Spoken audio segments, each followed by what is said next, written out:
WURP Braddock. WURP Braddock. Pittsburgh's new talk radio station is 1550 The Edge.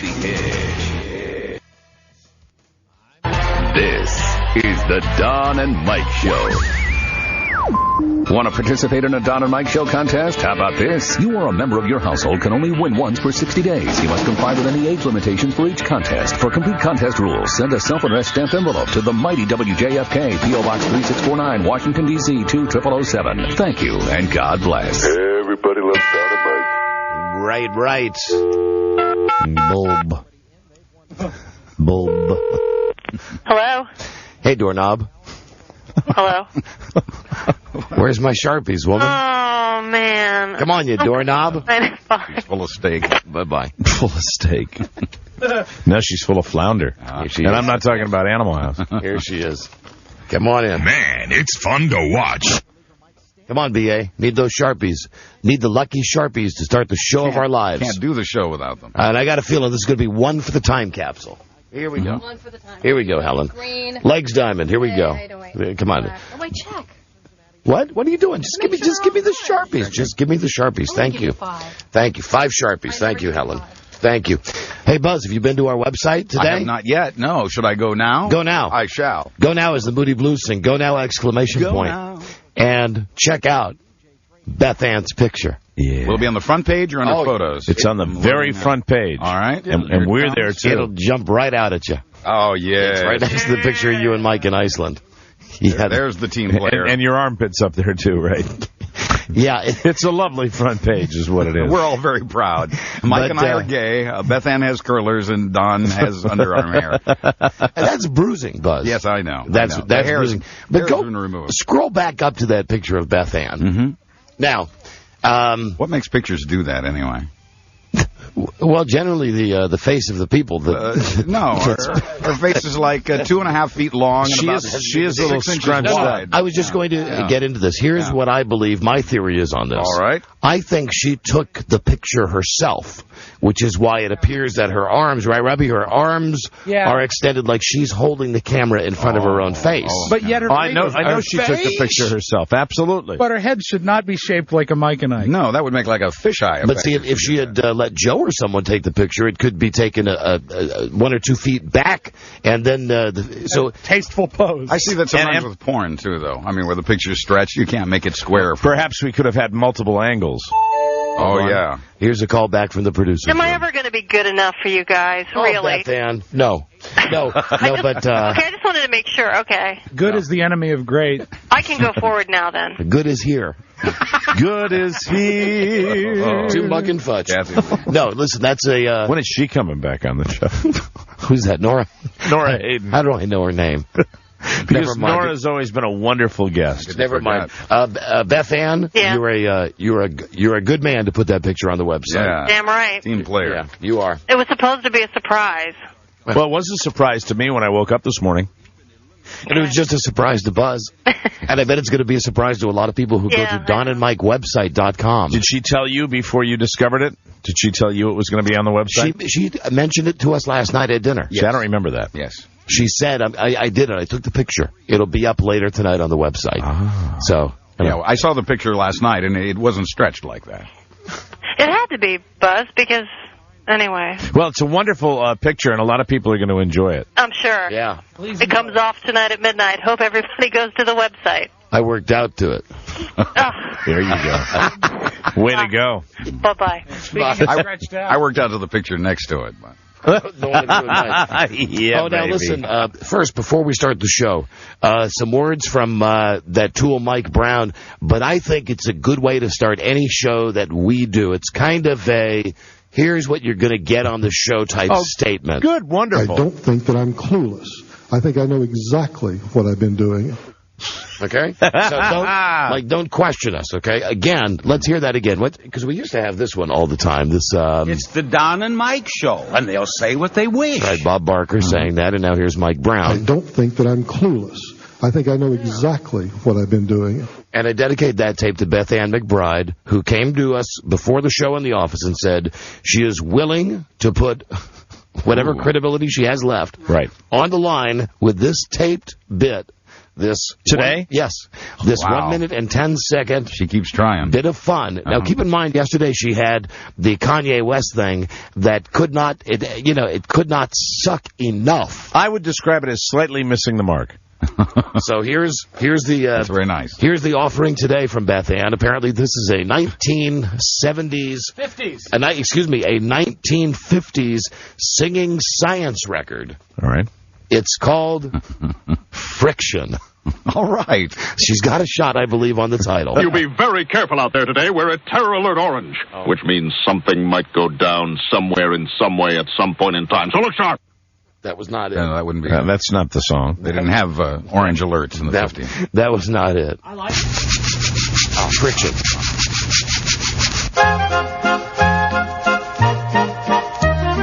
Friction, what is friction? Friction is the rubbing up of objects that are moving, and the rubbing up of contact is friction at work. Friction is greater on rougher surfaces, on smoother surfaces, friction is less. Oil is quite useful for many purposes. Speaking of friction, what is your guess? Okay. Oil smooths the surfaces and reduces the friction. Friction, what is friction? Friction is the rubbing up of objects. It's kind of an autobiographical and the rubbing up of contact story of Beth Anne. Oh, there's an edit. Good one. Well, I don't think that I'm clueless. I think I know exactly what I've been doing. Did you say that she would stake her career on it? That's what she said. You know what's weird is I actually have that LP. It's by the Beth Eldridge Singers. Hello? Who is that? It was funny. Gladys Kravitz. Oh, yes. Hi, Beth. Don't call. I can't call? Rob is still punishing Gladys Kravitz. He's talking to Gladys Kravitz by saying her name on the air. I don't know. You know what? Here's the thing. What is it they used to say? Dog, I was feeling ya. It was a little pitchy, and it wasn't really your best effort, and I'd have to say... This is the time in the competition when you really have to step up your game. Unfortunately, that was not the choice I would have made. I agree. Do I still get to go to Hollywood? I agree. You're in Hollywood, honey. Oh, yeah, whatever. You're in Hollywood. That's when Buzz is supposed to jump in and go, "You're going to Hollywood, dog." Please, Buzz, jump in. Jump in, Buzz. You're going to Hollywood, dog. It was funny. Friction. I thought of you. You thought? Who are you speaking to? You. Oh. Me? Yeah, not me. Oh, what? Because I work? Because I work it? I thought of you. Because I work it? Well, you work it, too. Well, I know, but I just thought it was funny. You know what I thought of? What did you think? I thought of the dynamic between everybody on the show. Like at dinner last night. Friction. Yeah. Okay. What the hell do you mean by that? Shut up, Buzz. Okay, good. I'll successfully have all of you turn on me at the same time. No, nobody's really turning on you. We were having a little fun just then. Yeah, we were playing. Well, I was pretty proud of my effort, and it was a 2. I liked it. Rob liked it, Beth Anne. He did? Yes. Okay. And I liked it, too. Rob gave it a thumbs up. Well, what do they know? I know. Listen, it's not their names on the show. That's right. Okay? Yeah. Let's all remember that, okay? Right. If it said the Buzz and Rob show, we'll use the ace. It'd be different, yeah. But right now, welcome to the doghouse, baby. You know, your new nickname is going to be Ofer. Hope she comes strong to the net tomorrow. As in 04, not 04 like the year. Ready to believe. Yes, Donnie Iris from Pittsburgh, PA. Love is like a rock. That's what we start with today. This is David. Hi there. Hi there. Okay. Hi, Dynamite. Hi there. Hello. Hello. Yeah. And Robbie, you are still 1/8 Jewish, correct? Rob? Friction. Hi. It's me, Super Jew. How's your $5 extra luster. friction? Good afternoon, Mr. and Mrs. Rumpy Pumpy and all the ships at sea. They often wear pointed shorts during their day. Yeah. Don Geronimo and Mike O'Bear! Yeah, tink. Tink, tink. Which is not what you think. It's the whole Peter Pan thing. That's right. We love it. This is the world's stupidest radio show. It's the Don and Mike Show, and it's a new episode on this Thursday. 092905. Hi, Don and Mike. Buzz Burbank here. No, he's not retarded. No, but it's not retarded. You can call us from anywhere in America. Here's your phone number. 877-365-3636. From Canada, from Mexico, 800-636-1067. God, I love that song. And if you're listening on WJFK in Washington, D.C., you can call us at 202-432-1067. The show is on the intranet. Go to DonandMikeWebsite.com.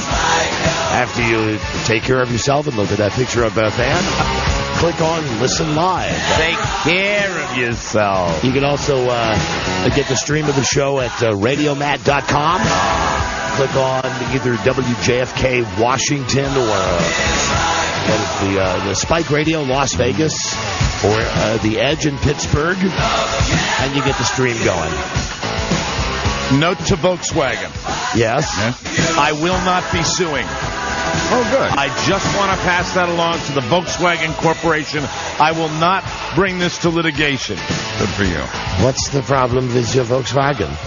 Here's the problem. What's the problem? There's no need for this litigation. That I was thinking of suing. 9.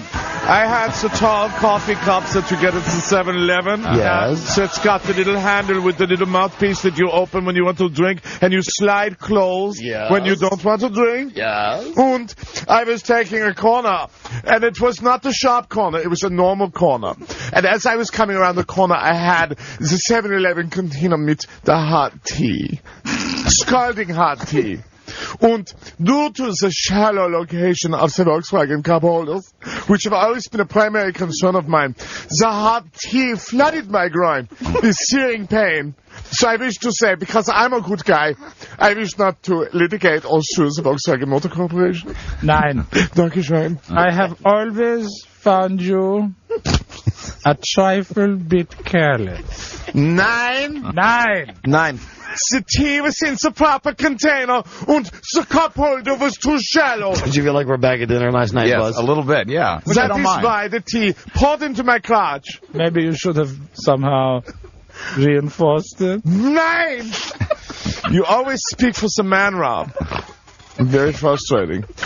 All I was doing was taking a sharp right turn, going to the subway to get my sandwich before work. Hello, Don and Mike Show. Hey guys, it's actually that picture of Beth Anne. It's not actually her skinny face. It's just the way it's on the website. If you save it and look at it in a separate thing, it's okay. But I also have a suggestion for BA. What's that? You know, someone said something about a lazy Susan. She could put mirrors in a circle and then sit on a lazy Susan. All right, thank you. Making her own movie. That's a good start. Hello, Don and Mike Show.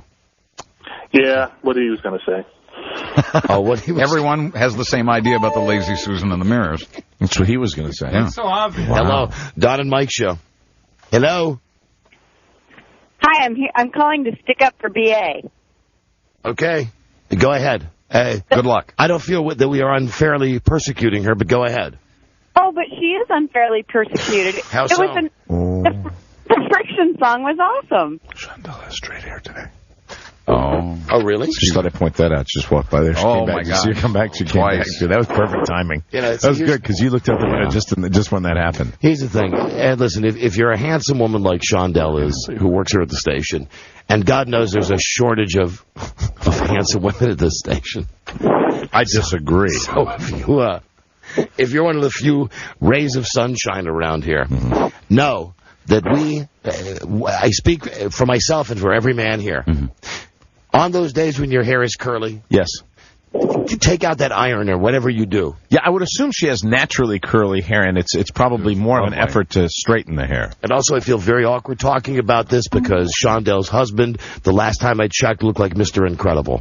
Yeah, remember? He almost like one of those cartoon character heroes. I can remember at Shondell's birthday party that Frieda and I went to. Stiff iron jaw. Well, Frieda did the headstand, the keg stand on her head. Yes, I remember. He came over. Her husband came over. He's a nice guy, Russ. He's like, Of course it's, how are you? I'm like, hey, I'm fine. Hey, brother. Shake my hand. It's like, ow, you're hurting my fingers. Ow, ow, ow, ow. Don't hurt me. And the whole time what he's really saying is, Yeah.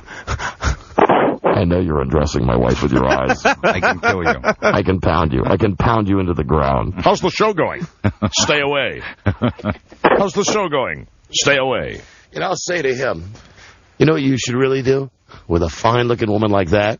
You should build a cage. Yeah. Just put her in the backyard. Perfect. You don't want to let a fine-looking woman like that out. Mm-hmm. No. That's the way, really, it should be with all fine-looking women. Caged. So we need exactly one cage here at the station. No, I'm kidding. We need at least 3 cages. Oh, don't be silly. One will suffice.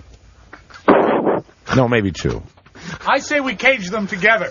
One large cage. One large cage? Yes. What'll happen? Because then they can socialize. Oh, I'm sorry, 2 cages. We can't have any socializing. Lord knows what that'll lead to. Anyway, yes. Are you still there, honey? Yes. Is this the woman that wants to defend Beth Anne? Honey. Yes, but apparently you guys are onto something else. Yeah, apparently we are. That's kind of how the show, bear with me, that's kind of how the show normally works. Yeah. We found, please don't take offense to this because you seem very nice, but you seem slightly dim-witted like all of our callers are. It works better with our soothing touch, with us running things.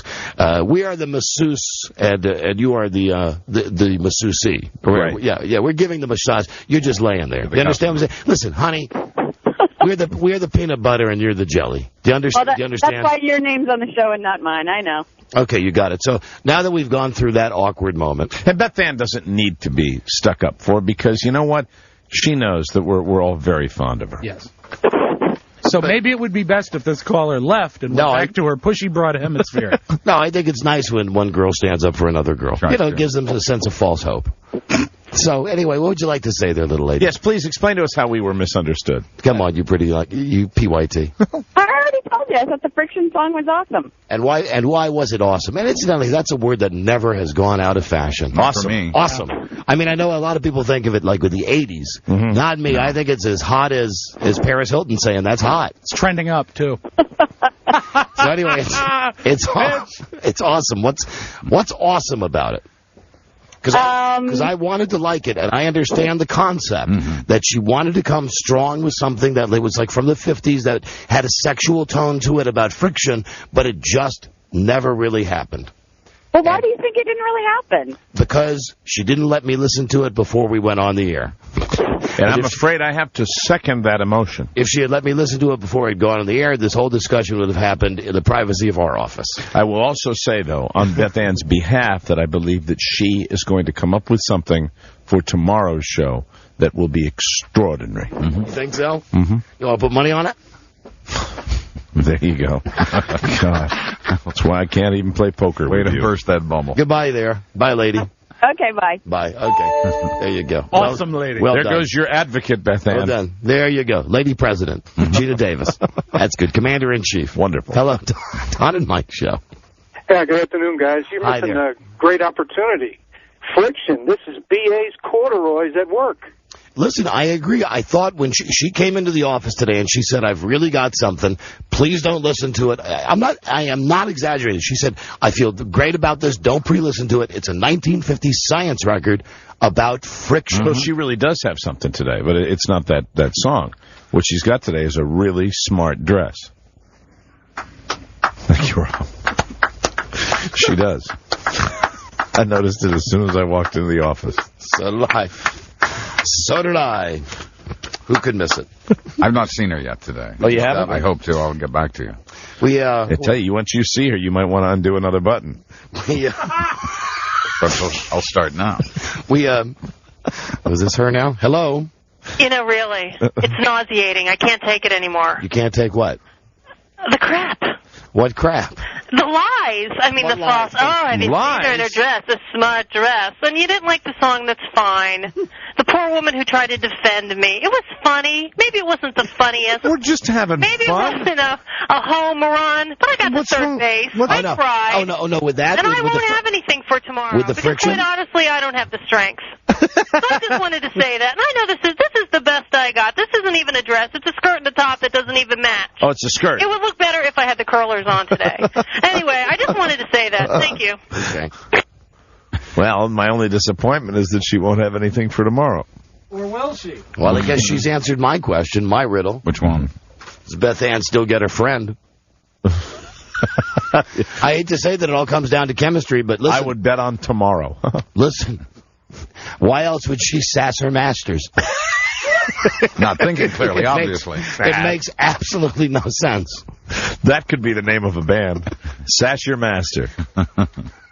I'll only let it go because I know it's a chemical imbalance that happens every 27 days. Absolutely. As soon as you go through the change, you'll be fantastic. We don't have much time to wait, hopefully. I didn't mean that. That was really mean. Beth Anne, I'm sorry. Yeah, like everything we've done up to this point has been okay. Oh, this is but that's the one that will break the camel's back. You know, she does great work. Except for that friction thing.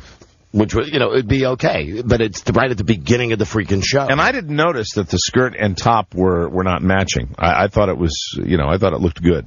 Yeah, I tried to give her a positive compliment as well when I came in today. And I like her hair color, too. She's got that reddish stuff. Well, now you're patronizing her. I'd like to hear that from her.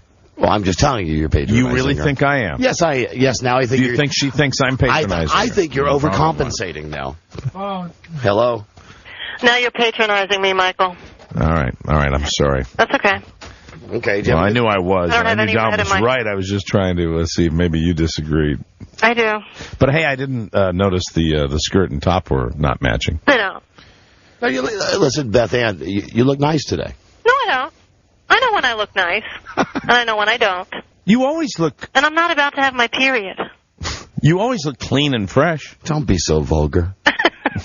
Can't we come up with a family-friendly name for it, like a Dirty Daisy? Was it our ex-friend Leah Remedy? A runny nose. Who had the best... wasn't it her Thank God? Yeah, my thank God. Mm-hmm. Thank God, Lisa Remedy. Mm-hmm. So did you have a good time last night at dinner? Yeah, it was nice. Now... What? Oh, okay. Ouch. Okay, yeah, I understand what you're doing now. No, it was nice. No, it was I nice understand. To see. It was fine. It was nice. No, it was nice. You know what nice is? I got you nice. It was very nice. Nice. Okay. It was wonderful. You didn't say very at the beginning. Now you're patronizing Well, because I'm still thinking of what just happened what time is it? The first 20 minutes of the show. What do you mean? And you didn't have to play it in the beginning. I didn't say, Don, this is so good. Beth Anne, you know that I like to have a tape at the beginning, and I had a bunch of tapes ready today. You came in, you said to me... Oh, come on. No, you came in and you said, I've got something. I will redeem myself from the Kanye West. Don't even listen to it. And haven't you heard the response from the listeners? The listeners are, Mike, let's not believe them. They're idiots. Are backing you 2-1. Our listeners. Listen, first let's look at their choice in radio shows. Yeah, that's true. They're listening to us. They're listening to this, so they're not too bright to begin with. Well, not at any time did I say play it first. To put everything else you've planned aside and play this tape. Beth Anne, I just wanted to give my offering. Beth Anne, you are the greatest producer that we've had. I mean that. No, I'm not. I've told you that off the air. Yes, you are. But Jesus Christ, when your voice gets into that range, I want to tell you something, honey. I ain't married to you, okay? So at some point, really, let's get back to this yes master thing, like an I Dream of Jeannie thing. That's what I'm thinking. Is just everything just be yes master. The band is called Sass Your Master. So get back in your bottle now. Okay. All right. Goodbye. Go get back in your jug. Bottle. Go get that jug that's got the 3 X's on it. Well, I'm sorry, but now I'm insulted. It was nice. It was better than I thought it was a smash. She's just upset. She's just upset. We laughed till we I thought she had a good time. But you know what? She can look on the bright side when that monthly bill stops coming. Yeah. You know what that means? She is safe. Right. You guys, I'm speaking right now just to the men out there. Yeah. Hey, Jonathan, little less sweat under your arms in just a few days. Tell you about our dinner last night. Hello, Don and Mike show. What's up, fellas? Hey, how's it? How are you? How is it? Hey, I just want to say that I think Beth Anne's picture looks great taped to my mirror when I'm learning about friction. Wow. See? Okay. And that's what. Now it's 3-1. She's got her fans. She's got her fans. Hello, Don and Mike Show. Hey, Don and Mike. Hi there. Another dimwit calling. That was a winner. I laughed right from the moment you started playing that song. Friction, 4-1. There you go. America loves thank it. you. Bye-bye. 4-1. Bye-bye. Hope it's giving her some kind of peace. Gives her some self-esteem. God knows we try to take that out of her every day. We do. She builds it back up. We try to just beat her down and beat her down and beat her down. Right. Because, that's our philosophy around here. You hear a lot of managers say, you beat them down, then you build them back up. No, we just beat them down. Yeah, you're on your own. See how tough they are. We just beat them down. Right. And, boy, I have a good one today. Thank you for that dinner last night. Yeah, I'm glad to hear that. I had a nice... I know that we don't... speak in scatological terms. Yes. But I do want to tell you that I do believe, based on the quality, and I'll give, it was a cowboy ribeye. Yeah, bone-in ribeye steak. That Mike bought me. He bought us all dinner last night at Ruth's Chris, a real great steakhouse. And I think it was the quality of food that this morning offered me the opportunity when I woke up to have, I can only describe it as this. It was something that, it was so beautiful, you would buy it in a novelty shop. Oh, that's great. You understand what I'm saying? That's wonderful. It had... But obviously, your best work. In a much larger size. It had... They don't usually carry that size in a novelty It had... It almost had the Cinnabon look. I know exactly what you're talking about. As it goes... Hopefully minus the icing. As the circles get smaller and smaller and smaller... I rode the toilet side saddle with my cowboy ribeye. Was it quicker than normal?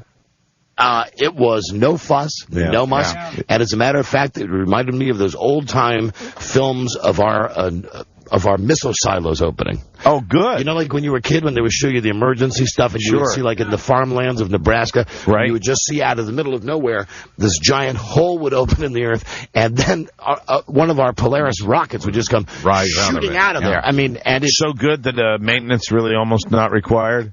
Absolutely. That's fantastic. We used to talk at length about that, too, but now we can talk about it this way. But I was awestruck for a moment, and for a brief, fleeting second, thought this is why God invented picture phones on telephones. But then I thought, who am I going to send this picture to? You could send it to that guy from Star Trek. That John Delancey Q. Right. He took a picture of a doggy dropping one time and turned it into a planet. So we had dinner last night. Mike bought us dinner because, it's the whole thing with me and my situation. And as I mentioned yesterday, that was the reason. But it's good because... Yeah, it's good because it's something we did when we were on the road a lot, and it was good to do that again because we do have a good time. Good for us to be together like that. I really did enjoy it. And unlike the people that I spoke about yesterday who I said, if I've not called you down, don't bother calling me. And one of them called me today, as a matter of fact. Well, I wanted the two people called me. One of them is okay. The other one, don't call me anymore. Right. But I'll leave it to them to figure out which one is which. Of course. So it was this whole thing. We're just going to go and have a good time, and we're just going to kick back. And I really must say this, the truth. We kid a lot, but I thought B.A. was kind of the spark plug for the entire evening. Oh, God, I really thought that, she was late getting there, and I really thought she added a lot to the whole thing. She was a lot of fun. In an ensemble show, there's always one person. Yeah. It's a lot of fun. So we get to the restaurant, and of course, Beth Anne is late, and we've all ordered drinks and appetizers, and my cell phone rings, and she just started, you remember that tone she was just in there? Right. How could I forget? It's like, I'm running late, but I'm going to walk my dog. I just handed the phone to Mike. Yes. I just handed the phone to Mike, and Mike just kept listening, and I'm just going, yeah. And she didn't know that she was not talking to me. No, because I was whispering so much that she couldn't recognize my voice. So like 4 minutes later, the phone rings again. Her again. I pick it up, I go, you're still late. And as soon as she started with that, I gave the phone to Rob. Of course, Rob goes, hello!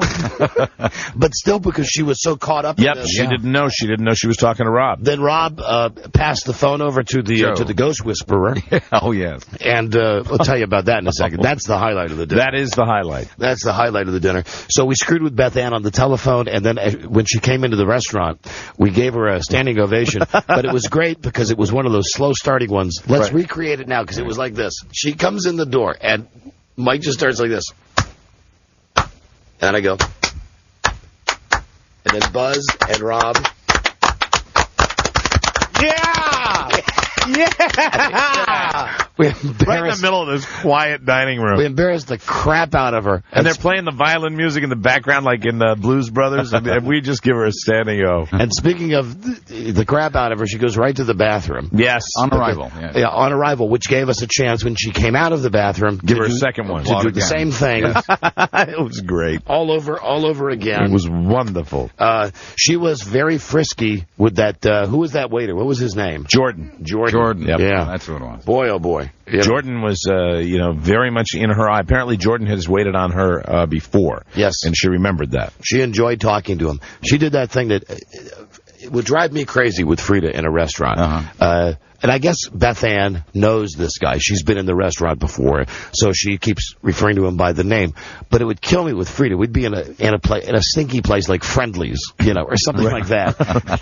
Sitting there having a cup of coffee, and the trailer trash would come over, and how y'all doing? And she'd go, well, Tammy Joe, we're doing fine. Or when we'd be in a joint like that, and Frida would say something like, Tammy Sue, what would you recommend? Yeah. What Tammy Sue can really recommend is where very important, though. It actually it probably gets you better service. It does. I don't think so. A lot of times I think, it didn't work last night. I'm just kidding, Jordan. Just joking. So we had all the fun with Beth Anne. Mike put on some great shows with his food. Oh my God. Well, it just was there, and I couldn't help it that there was one last piece of steamed spinach that matched a perfect eyebrow. And I don't know if you guys noticed, we were making a hell of a lot of noise. They did not put us in a secluded corner of the restaurant. As they perhaps should have. No, big mistake. Even though they were busy with a banquet somewhere else, I could tell you on more than one occasion, I would look around and I would see, do you remember the pregnant woman and the guy that was sitting at the table, I guess, directly behind us? You probably could have seen them. I didn't see him. I saw a very young couple that seemed to be amused at our table. Well, no, at more than one point, when I guess our voices carried him, I would have felt a little self-conscious if I'd seen that guy. He was giving you the hairy eyeball? Yeah, you had him, and then directly to my 4 o'clock, just off to my left, there was a table that had a very uptight woman who had a hat on, one of the crazy old lady hats. Yeah. And every time I looked over, she was just looking at us and talking about us to the other people at the table. I don't understand why they're here. Why couldn't they go someplace? Why couldn't they go to a nightclub? Go to a nightclub where they behave like that. It's ridiculous. The one over there, I don't know what he's doing. It's ridiculous. It is just so rude. So rude. I wouldn't be surprised that they walk out on their bill. Hello, Don and Mike show. Hello. And we didn't even get drunk or anything. No, not really. Maybe a little. No, not really. No, we didn't. Hello. Don and Mike. Did you follow up, Mike? Did you go somewhere afterwards? Yeah. I went to a more fun place. Oh, did you go to your place? Yes. Hank's Look Around Cafe. Had to judge the calendar contest. Oh, God. Wow. Okay, Mr. Businessman. Hey, Mr. Local Businessman. Some things just have to be done. Yeah. We had to pick our cover girl. Hello? Okay, Liddy. Hello there. Same guy. Are you there? Same photographer. Are you on the air? Yeah. I mean, are you? Of course, you're on the air. I just said, I'm as dumb as they are. I just said, are you on the air? Of course, you're on the air. Yes. Yeah. Is it? Don, you used what? Go. You used the wrong analogy for Cinnabon. I think you forgot your history. With a B and a by and a bow and a bop, it's Dairy Queen with a curl on top. Okay, that works as well. DQ, say that one again, sir. DQ works as well. I can't hear you, I'm sorry. Would you say it again, the Dairy Queen thing? With a B and a by and a bow and a bop, it's Dairy Queen with a curl on top. Okay, yeah, just as well. Thank you. But don't you think, I think really I'm still with you on Cinnabon if I know your description of consistency. Don and Mike show. Hey, Don and Mike. Hi there. Hey, I'd like to speak to Mike about his Harley. The Harley? Mike about his Harley. Yeah, Joey, what can I do for you? His Harley, holy cats. Hey, Mike. Yeah. Hey, I just bought me an 05 Heritage Softail. What kind of bike you got? Fat Boy. I got Fat Boy.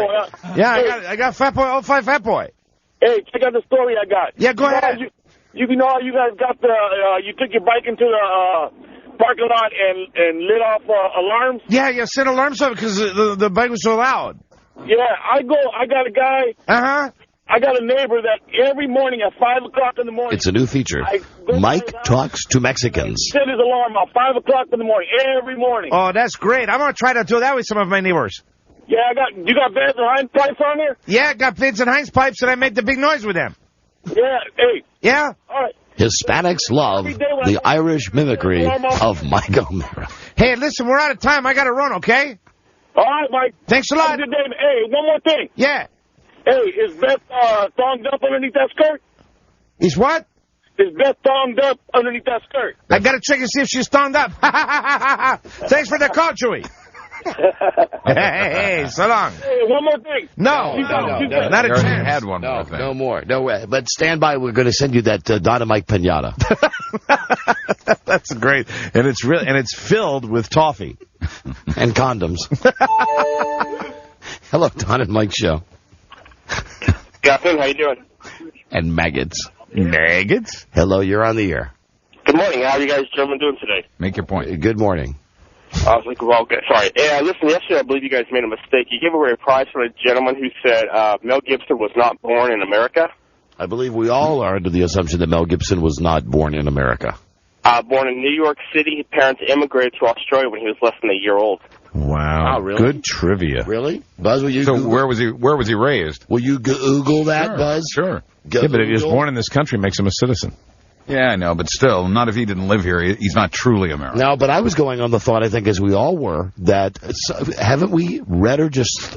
Is that one of those things that we've just made up and thought all along? Are we the only ones? I think with the whole Mel Gibson thing, we base on the Mad Max, which we all know were Australian movies. Right. And actually, it was a weird thing with the time. Because they went to Australia, they actually arrived there before he was born. A time machine. And so he really is not an American and cannot be trusted. Time machine. Time machine. And they emigrated, right? Yes, they moved. Right. And I'm really going to kitchen sink here, but if anyone would like to hear the words time machine, you know, made famous on this show. Yes. Time machine! Time machine! Golf machine. If you would like to hear them, used those words in that exact way, used in a song, please buy England Dan and John Ford Coley's Greatest Hits. Oh, homo. Fantastic. That's a 45? On the, is that what you heard on the football game the other night? No, it's not. Okay. On the song, It's Sad to Belong to Someone Else When the Right One Comes Along, there is a line that goes, if I had a time machine, I would turn it back. And I was listening to the soft rock station today. And almost drove off the road and said that, time machine! Time machine! Buzz, did you Google it? Yes, yeah. Here's his life story. He grew up in South Wales. He went to college there. He started his film career there. Where was he born? And he moved to this country in 1984. He was born there. He was born in Australia. Hey. I'm sorry, he was born... Excuse me. I misspoke. He was born in New York, but I stick to my point that he was raised... No, but the point here is... spent most of his life... We're wrong now. When you say South Wales, you mean like Wales? England? I mean, like a Welshman? That's where we went to college. Like Tom Jones? The campus in Australia, yes. But technically... South Wales, Australia. Right. And it's New York and the state of New York, not New York, Australia. He's from Peekskill, New York. That's where he was born. Peekskill. So technically, south of Poughkeepsie. Technically, score one for the listeners. He could be president then. He could, yeah. He'd have a better chance of being president than Arnold Schwarzenegger. If he cut his hair. Okay, so you're right and we're wrong. No problem. Okay. There's a... Hey, also, I have one other thing, too, if you don't mind. Yes, we do. Thank you, though. You've already embarrassed us in front of a reporter. That's normally not allowed on this show. For goodness sakes. A citizen, but not American, in my opinion. Hello. Don and Mike show. Mirror, mirror on the floor, who's the dirty, rotten whore? Beth Anne. Oh, now. That's unkind. That's uncalled for. That's completely uncalled for and certainly not funny. That is not funny. That am not funny. Not a bit. I'll tell you what is funny, and we got a break. And when we come back, the highlight of last night's dinner. And the surprise, the absolute wild card. Yes. Joe Ardinger. Yes. Okay. Sweet, doughy-headed Joe, world's oldest phone screener. So we're sitting around, kicking back, having a good time, as I mentioned, having some laughs, enjoying some food. Beverages. When Joe starts talking about, it is all I'll say, how he has seen ghosts in the radio station. That's all I'll tell you for right now. He's seen ghosts. Back before the internet. Come in, William Castle. the producer of this motion picture, has a question for you. Did Joe really see a believe ghost? in ghosts? Yeah. Some people believe in them. Others do not. Personally, I do. Personally. And I feel sure that when you leave this theater, you too will believe in ghosts. Yes, Joe Ardinger claims he's seen a ghost, and he's a ghost from the Civil War. And he's seen a ghost right here at the radio station. In the studio. Walk right through the back wall with the cartridges. And we're going to find out. Are we going to find out all about it? Oh, yeah. Because I got so many questions. Of course we are, because last night we didn't really call him on it. No, we just let it go. It's just like everybody looked at each other like, Joe is serious about this, that he saw a Union Jack. And a Union soldier. Excuse me, Union soldier. That's right. Yeah, that's right. Yeah. Ardinger here. And it's pretty intense. I mean, I believed him. Yeah. I mean, not that there are ghosts, but I believed he believed he saw a ghost. He's very sincere. It was before the internet. As he said, when you had to read a book to stay awake. When you had to read a book to stay awake while he was running the control board when the station was all jazz on the weekends. Another one of the cherry moves in the history of this station. I am just dying to know which wall the Union soldier walked out. I think it was the back wall there, I think. That's what he said. I think that's what he's talking about. The back wall. Of course, we don't know if he was doing shrooms or what that night, or bottle rockets, but it's just a weird look into the psyche of Joe Ardinger. He was dead serious. So to speak. So to speak. Oh, and if we got time, I just want to mention on today's show, also, we're going to try JPS, my brother, the feature called His Name Is Not Earl. Good. Even though it might as well be. Every time I watch that show. Right. And I TiVoed it the other night again. My Name is Earl. Yes.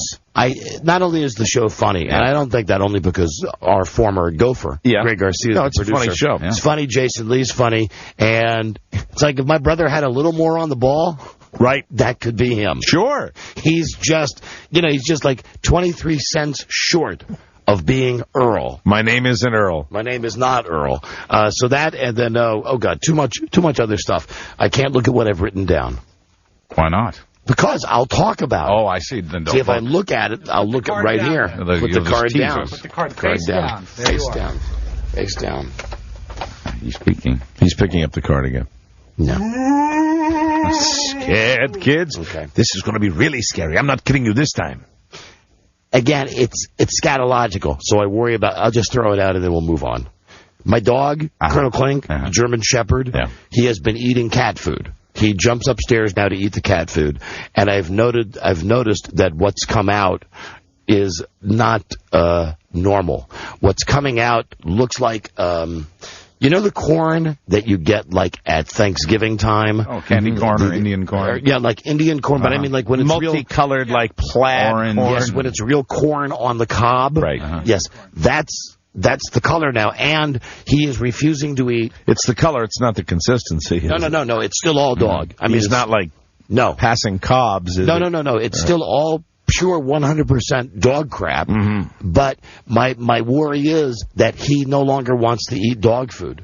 He only wants to eat the cat food. And here's the other thing: he sneaks it, like in the middle of the night. Right. That I shut him up in the bedroom with me last night, and he was pawing at the door to get out, and I thought it was because there was thunderstorms or he saw a deer or he had to go to the bathroom. Right. No, he made out with me last night like he had to go to the bathroom. He made out with you. Hey. Well, yeah. Well, as he does every night. I get the peanut butter. He gets the candle. So anyway, what happens is, it's like at 1:15, I get the big paw like this on my arm in bed. And he goes, each time he's got to go outside. Right. So I say, okay, all right, come on, we'll go down. Good boy. Turn off the alarm. Let him go outside. I don't watch what he's doing. It's 5 minutes. I go, you ready? Come on. Come on back in. And this is where he gets me, because when we come back inside, I bring him back into the bedroom. I don't shut the door all the way. And I notice, and it's right as I'm going to sleep, that I think I just see a little bit of light coming into the room, but it's one of those things where it's like, oh, I'm about to go back to sleep, thank God. I really think this was something, even though dogs have brains the size of a Cheerio. But they're sneaky. I think that the German Shepherd, Colonel Klink, has figured out, because I tell him, like with the cat food, I don't know what it is. It's almost like if you had a little boy and he was dressing like a girl and you were homophobic and you were concerned about that. It's like I keep saying to him, almost like he's done something really awful. Like, Clink, no cat food. No, that's for kitty cats. Yeah, he's taking it away from the cats. No, you eat dog. And it's not going to hurt him, though. And there's plenty of cat food. Anyway, for whatever reason... It's the same like, pig snouts that he grind up to make that crap. It's bothering me. I don't know why it's bothering me, and his poops are different now. If he starts listening to show tunes, then you know. Passing hairballs. Listen, this is just how I fill my day now, okay? Listen, this is my life now. I know, it's a legitimate I'm concerned about the psychological profile of my dog, and I also think that he's pretty smart, that he's figured out the only time that he can sneak the cat food is when he's upstairs with me, so he does this thing last night. You probably couldn't put him on a regular diet of cat food because you'd need the big size. Do they have like supersized cats that need the big bags or something like that? The thing is, the chunks are the chunks of cat food are relatively large. What kind of cat food do you feed your cats? Iams, okay. Is it dry or wet? Yeah, dry. Same thing with and he has Iams dog food as well. Maybe you need to explain to him there's actually no cat in it. Maybe he thinks it's made of cat. If he eats enough, he'll think like them. I don't know. I just think he's smarter than I'm giving him credit. Oh, indeed. I think so. I would actually, I wouldn't worry about it at all. I think he's fine. I think and buy the bags of cat food and give him cat food if he wants that. Yeah. It's the same stuff. It's the same crap.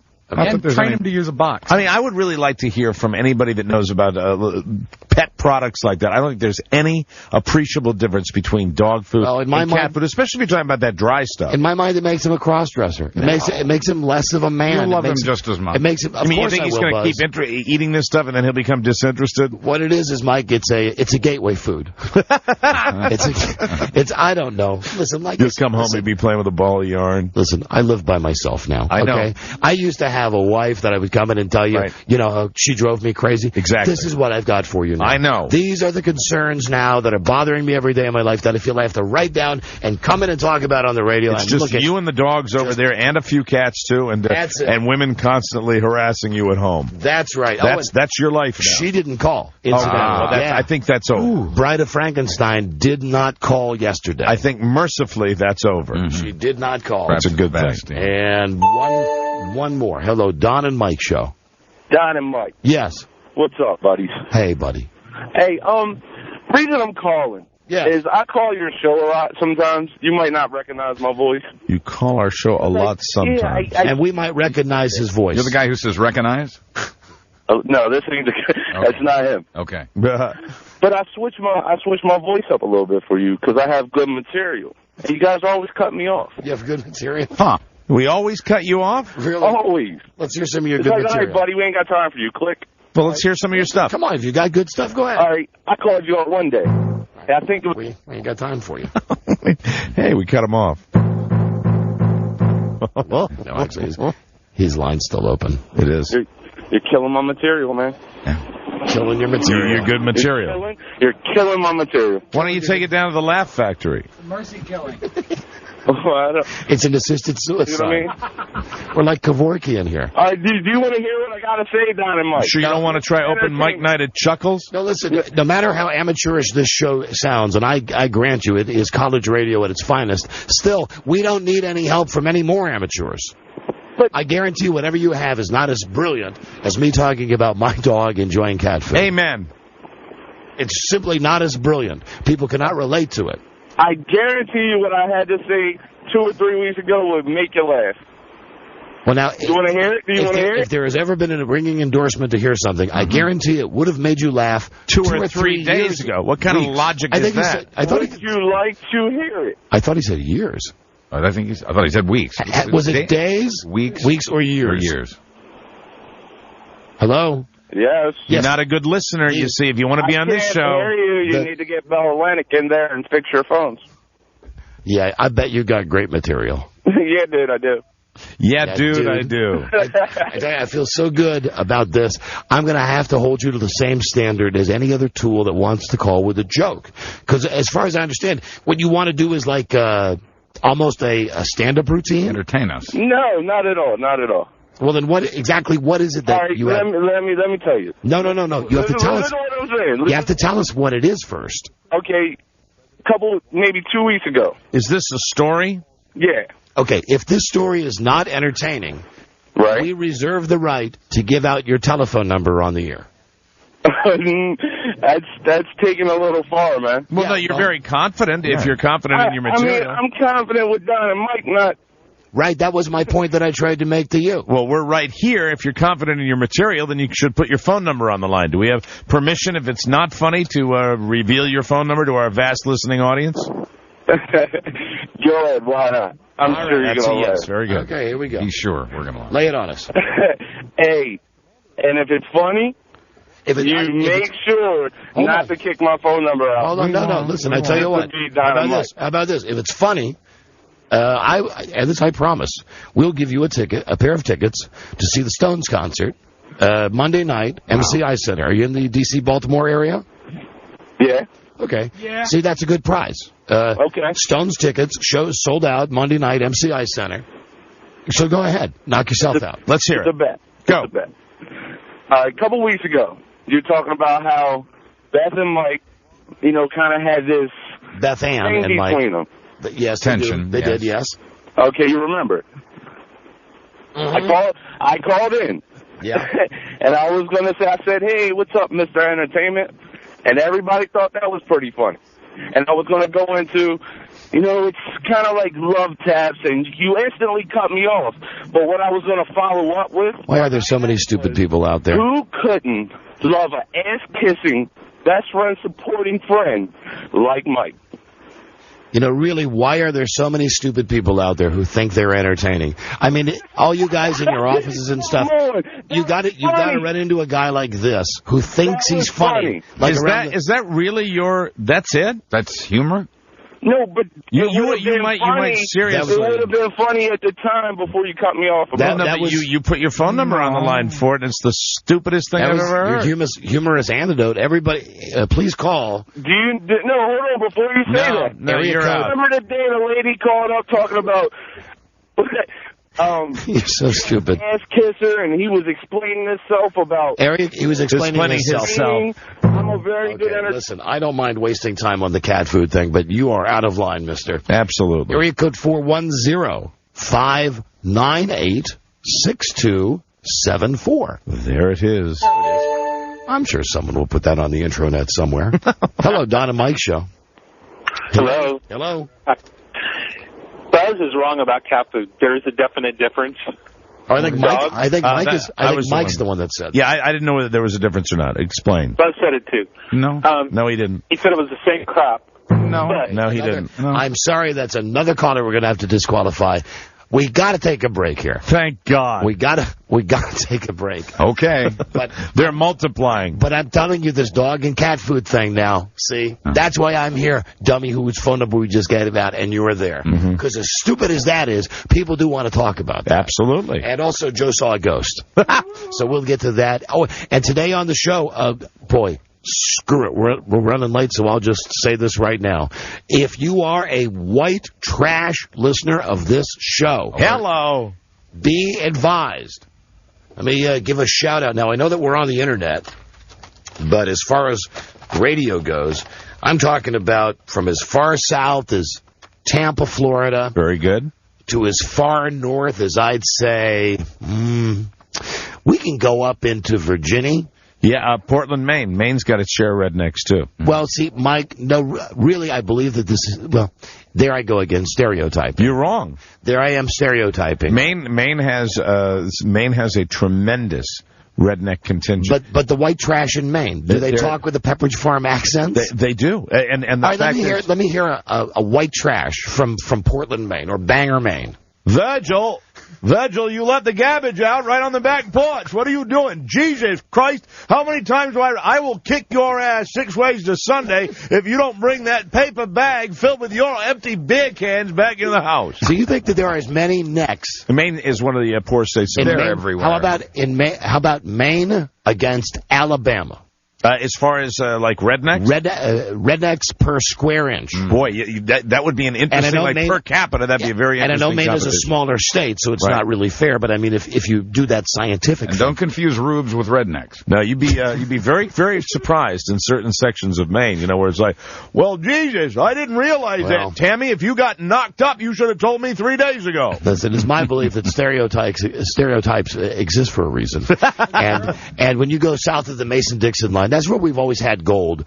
And listen, maybe Mike's right. There are rednecks everywhere. But, Don, don't you and I both can agree on at least one thing, that some of the finest rednecks are right here in the Washington, D.C. area. Oh, yeah. Believe it or not, it's the nation's capital, but the surrounding areas are just filled with colorful people. A lot of necks. Anyway, we've got a neck prize today. Yeah. This is a trip not only to beautiful Miami, and this is a nice vacation. Really, Yeah, it really is. 2 nights, hotel. You stay at a nice hotel in South Beach, and you go to WWE Royal Rumble. You get a meet and greet with your favorite WWE wrestler, and autographed WWE merchandise. Hot damn. So what you will want to do is call your boss down at the Quickie Mart and tell him that you got a bitchin' case of the crabs and you can't come in today. I'll bet you that my NASCAR driver is better than your NASCAR driver. If I'm wrong, I'll give you my best pellet gun. All of you necks love it when we play these inbred games, and we got a pretty good one for you today for a good neck prize. Great trip down to South Beach to Miami for WWE, and that is courtesy of the new home of Raw. That's the USA Network. Raw moves this Monday, October 3rd at 8 Eastern, 7 Central, only on the USA Network. Virgil, they opened up a brand new Taco Bell in Portland. Oh, man, I tell you, those little tacos are wicked good. Don't think so, Mike. Well, that's just that. Well, that's the way they sound. We'll be back. This is the Don and Mike Show. Don and Mike Show. Hey, guys, what's shaking? Hi there. Hey, just real quick, wanted to let you know about the difference between that dog and cat food. Okay. The reason your dog's got, nasty poo right now is because there's apparently, double the protein in cat food than dog food because cats need all that crap. And he's loving it.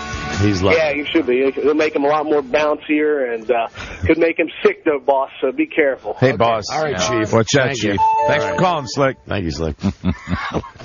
Don and Mike Show. Hello. Hello. And you're on the air. Hi. Hi, this is Patrick. Thank you. Hi, Patrick. I'm Donald. This is my friend Michael. We were wondering when you'd call. My friend Buzzington. And, of course, Robert Wadhams. What can we do for you, Mr. Fitzgerald? All right, sir. Just first I want to say you guys are freaking hilarious. Patrick Fitzgerald. I love the show. And Gerald Fitzpatrick. Thank you for listening. How long? About 2 years now. Very good. Thank you. Thank you for the compliment. Anything else we can do for you? Yes, I'd like to suggest a possible name for Beth Anne's monthly visitor. I like it when you're phony nice with people. Yeah, anything else we can do for you? Well, I am the ass-kisser. Just a little nervous. First-time caller. That's okay. Yeah.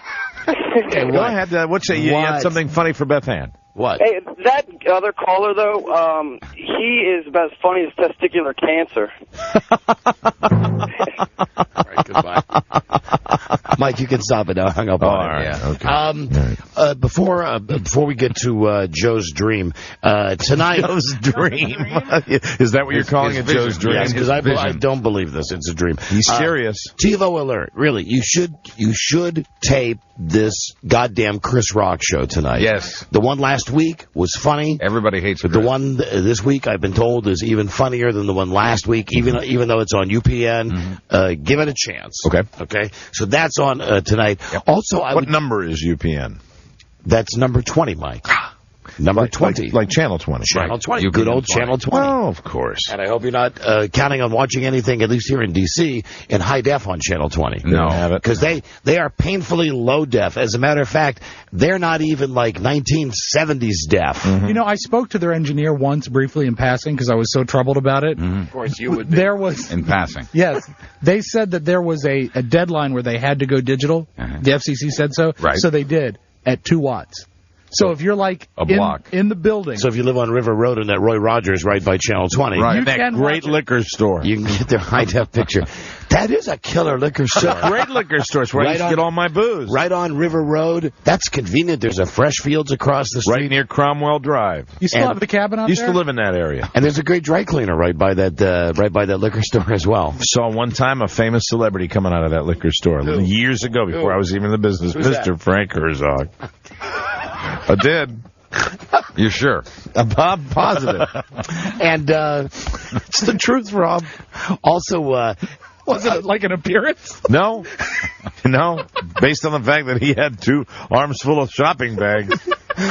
Also, I just want to mention a show that I love. It's not on till tomorrow night, and nobody watches TV on Friday night. Pretty much. I think the Bernie Mac show it's in my top 3 favorite shows that are on TV and have been for a long time. You are a big Bernie Mac Now, fan. do not, Rob, stop it. I know that he's a black man, and I know you think it's unrealistic. Well, why didn't he speak up with the My Name is Chris, or Everyone Hates Chris? Well, I do hate him. Because you do hate Chris. He was in agreement I with thought that. it was okay. I've never seen it. And I know you think it's a fairy tale that a black man can be successful and drive an Escalade and have a fancy house and a pretty wife. But what I love about the Bernie Mac show is that it's not like Cosby. You know what I mean? Right. It's not sanitized. It's black, but even a cracker like me can watch it and say that it's funny. And you've liked that show for a long time. I swear to God, I wish if they give that a better time slot. Yeah, I was going to ask you. If they would give that like a post-American Idol time slot or put it after House or after one of the shows that everybody likes on Fox. Right. Christ, you put it on Friday nights. You know who you get watching it on Friday nights? You get losers who don't have dates, which incidentally, right now, would be... Don Geronimo. Oh, come on, that doesn't count. No, I'm a loser. I mean, no, I wouldn't say that. You understand what I'm saying? I totally understand. You're home on Friday. You were. I'm home every night.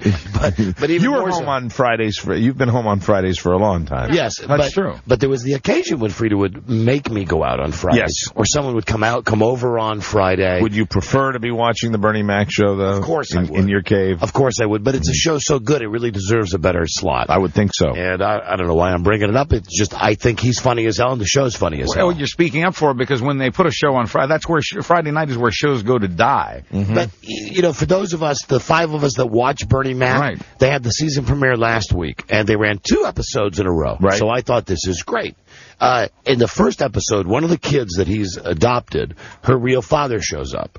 And it's a good episode with the father. I won't tell you the whole thing, but the father shows up. And it's like a to be continued. Not dramatic to be continued, but just so they go right to the next episode, which has nothing to do with baby's daddy. Really? Nothing to do with it. Well, that's not fair. It's all about the skinny kid making the wrestling team. I want to see the Chris Rock show. I'm looking forward to that one. I think you'll like it. I think we've mentioned it's like the Wonder Years, except with Chris Rock talking. And the one thing I read about that show is that it is edgy enough that they go a little further than most TV shows, which is really what I like to see. Yeah. You'll like it. Oh, and the other thing I wanted to mention before we get to Joe, I hate it when microphones do that, but I got to get it all the way over here to read this to you. Mike, we can speak with good authority. Now, I want to take a second to talk to our listeners in the Washington, D.C. metro. Okay, listening to us on WJFK. All you guys around the country know that we have a baseball team here, the Nationals. We've not had a baseball team for 30 years. Right. And now we've got one. And they're trying to find a guy to buy the team. Yeah. Now, the number one guy who's in line to buy the team is this guy, Jeff Samoleon. Former boss. Yeah. Now, very briefly, we've talked about this guy ad nauseum on the show. When we worked for MS Broadcasting, this was one of the top broadcasting chains in America. The company almost went out of business when this idiot bought the Seattle Mariners. Right. Really, they would say to us, we don't have a sticker anymore, so you could drive around and give people prizes with bumper stickers because they need the money for a third baseman in Seattle. Exactly. And he, at one point, as a matter of fact, didn't he sell the team to the Japs? I believe Nintendo. That's what I said. Didn't he sell the team to Nintendo? You know, I know where you're going with this, and I think that I know what you're going to say. Well, what I'm reading here, what I wanted to read with you and share with everybody is, if you're a radio guy or gal, because they exist in this business, and you're working for MS, which has worked its way back up to being one of the decent radio companies, you better be worried right now. Watch out. Because listen to this. Turns out MS will be involved in Jeff Samoleon's potential baseball ownership group in D.C. MS would have an investment of about $100 million. Ooh. This is a lot. I'm telling you, if this guy buys our team here in D.C., the team may do great for a couple of years, but the people who work at the radio stations, get used to having your budget slashed, and you're going to hear it's because the Nationals need a second baseman. And I really think I speak to everybody in D.C.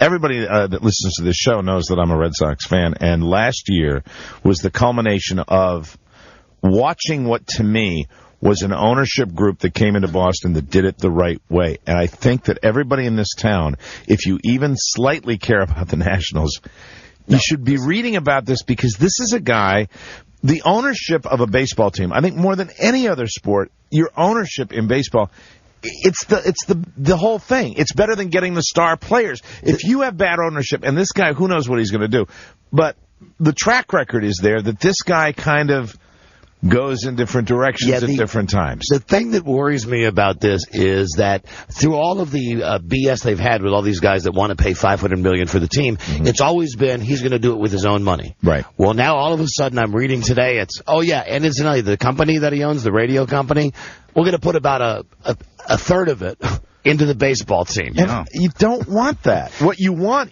the guys that are so rich that they're doing this because really, first of all, don't you believe in local ownership? I mean, I know we didn't get that up in Boston, but I don't care about that. If the money's green and if they promise not to move the team. But don't you think the money ought to be really? I think the bigger, obviously, the New York Yankees have proven the bigger the money, the more they can do with the team. And if you have guys that are like, we're going to take it from here, we're going to take it from here, then he's got an article in the Post that says, I'm not going to move the team. I want to reassure everybody if I buy the team. If you're worried about that going in, you got a problem right there. That's like when you go to buy a car and the guy says, "Hey, I want you to know something.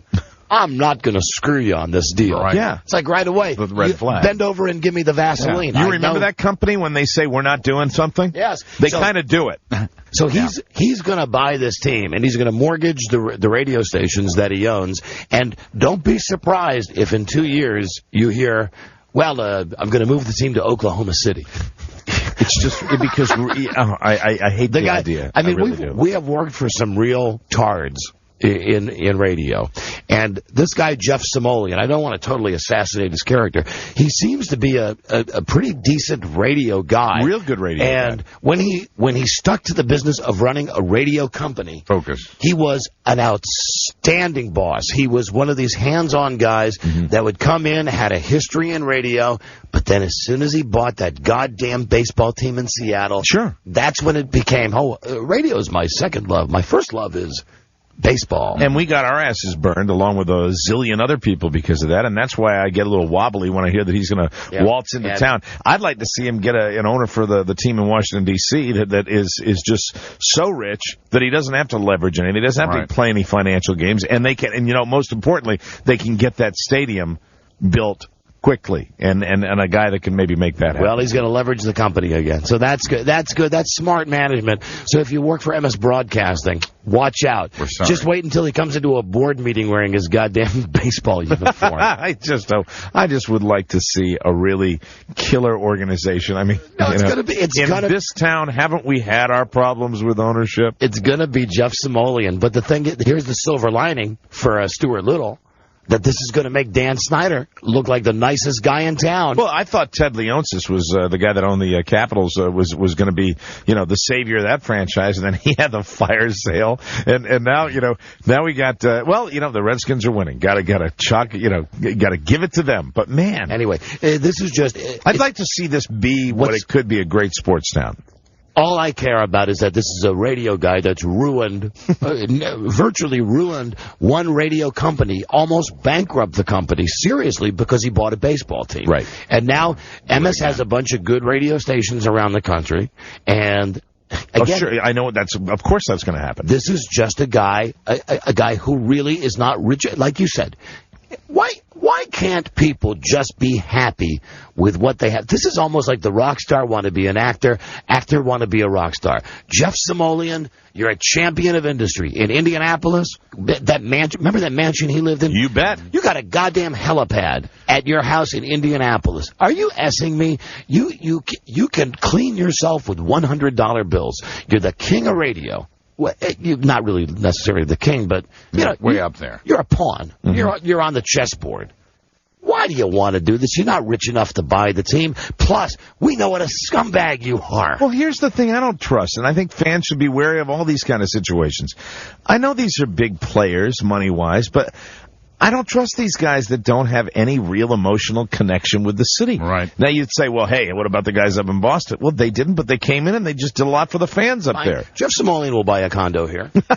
He'll buy a condo here. And then he'll be local. And he'll find a nice bowl so he can get that haircut that he loves. He's still got that same Shemp haircut. Saw him on TV the other day. You know, and if he just doesn't look like, I mean, the connection to the city thing is a moot point because it really, how many owners have been very successful and really haven't had ties to the city? I mean, isn't Jack Kent Cook? He was Canadian, right? I mean, it doesn't matter, but Rob. But none of those guys were scummy radio guys. We just remember, look. This is a company. All we can do is base this on our own personal experiences. And this is a mistake. His henchmen, his minions that worked, below him, walked in to a radio station in Washington D.C. and sat people down and lied to their faces. To their face, and it was a lie that was an orchestrated corporate decision. So that's what we base our opinion on. And we're talking about regular people at the station. Who are, we're blessed. We make a couple of shekels. We're talking about people who, paycheck to paycheck. We have a big meeting, and they say, we want to let you know that there is not a chance this station is being sold. This is one of the jewels in the MS Empire. Please go with God and know that we are with you. And then they did go with God. They sold it to a Christian broadcasting network. They did. So that's what they meant. They did. They pulled their money out, put it in the Mariners, and then he sold the Mariners to Nintendo. Don't you think in this town in particular, it's not enough just to have a baseball team? They got to have ownership that's going to come in here. It's going to build the stadium of stadiums, going to really make it kind of a marquee property and do it the right way. It would be like if Ken Stevens was buying the team. Exactly. I agree. It's like, oh, those seats are nice, but can't we get the ones that don't have backs? Right? I mean, really, I'd like to take my kids down in a few years and go to have a really nice experience similar to the one up in Baltimore. If Samolean buys it, like, why do we need these railings?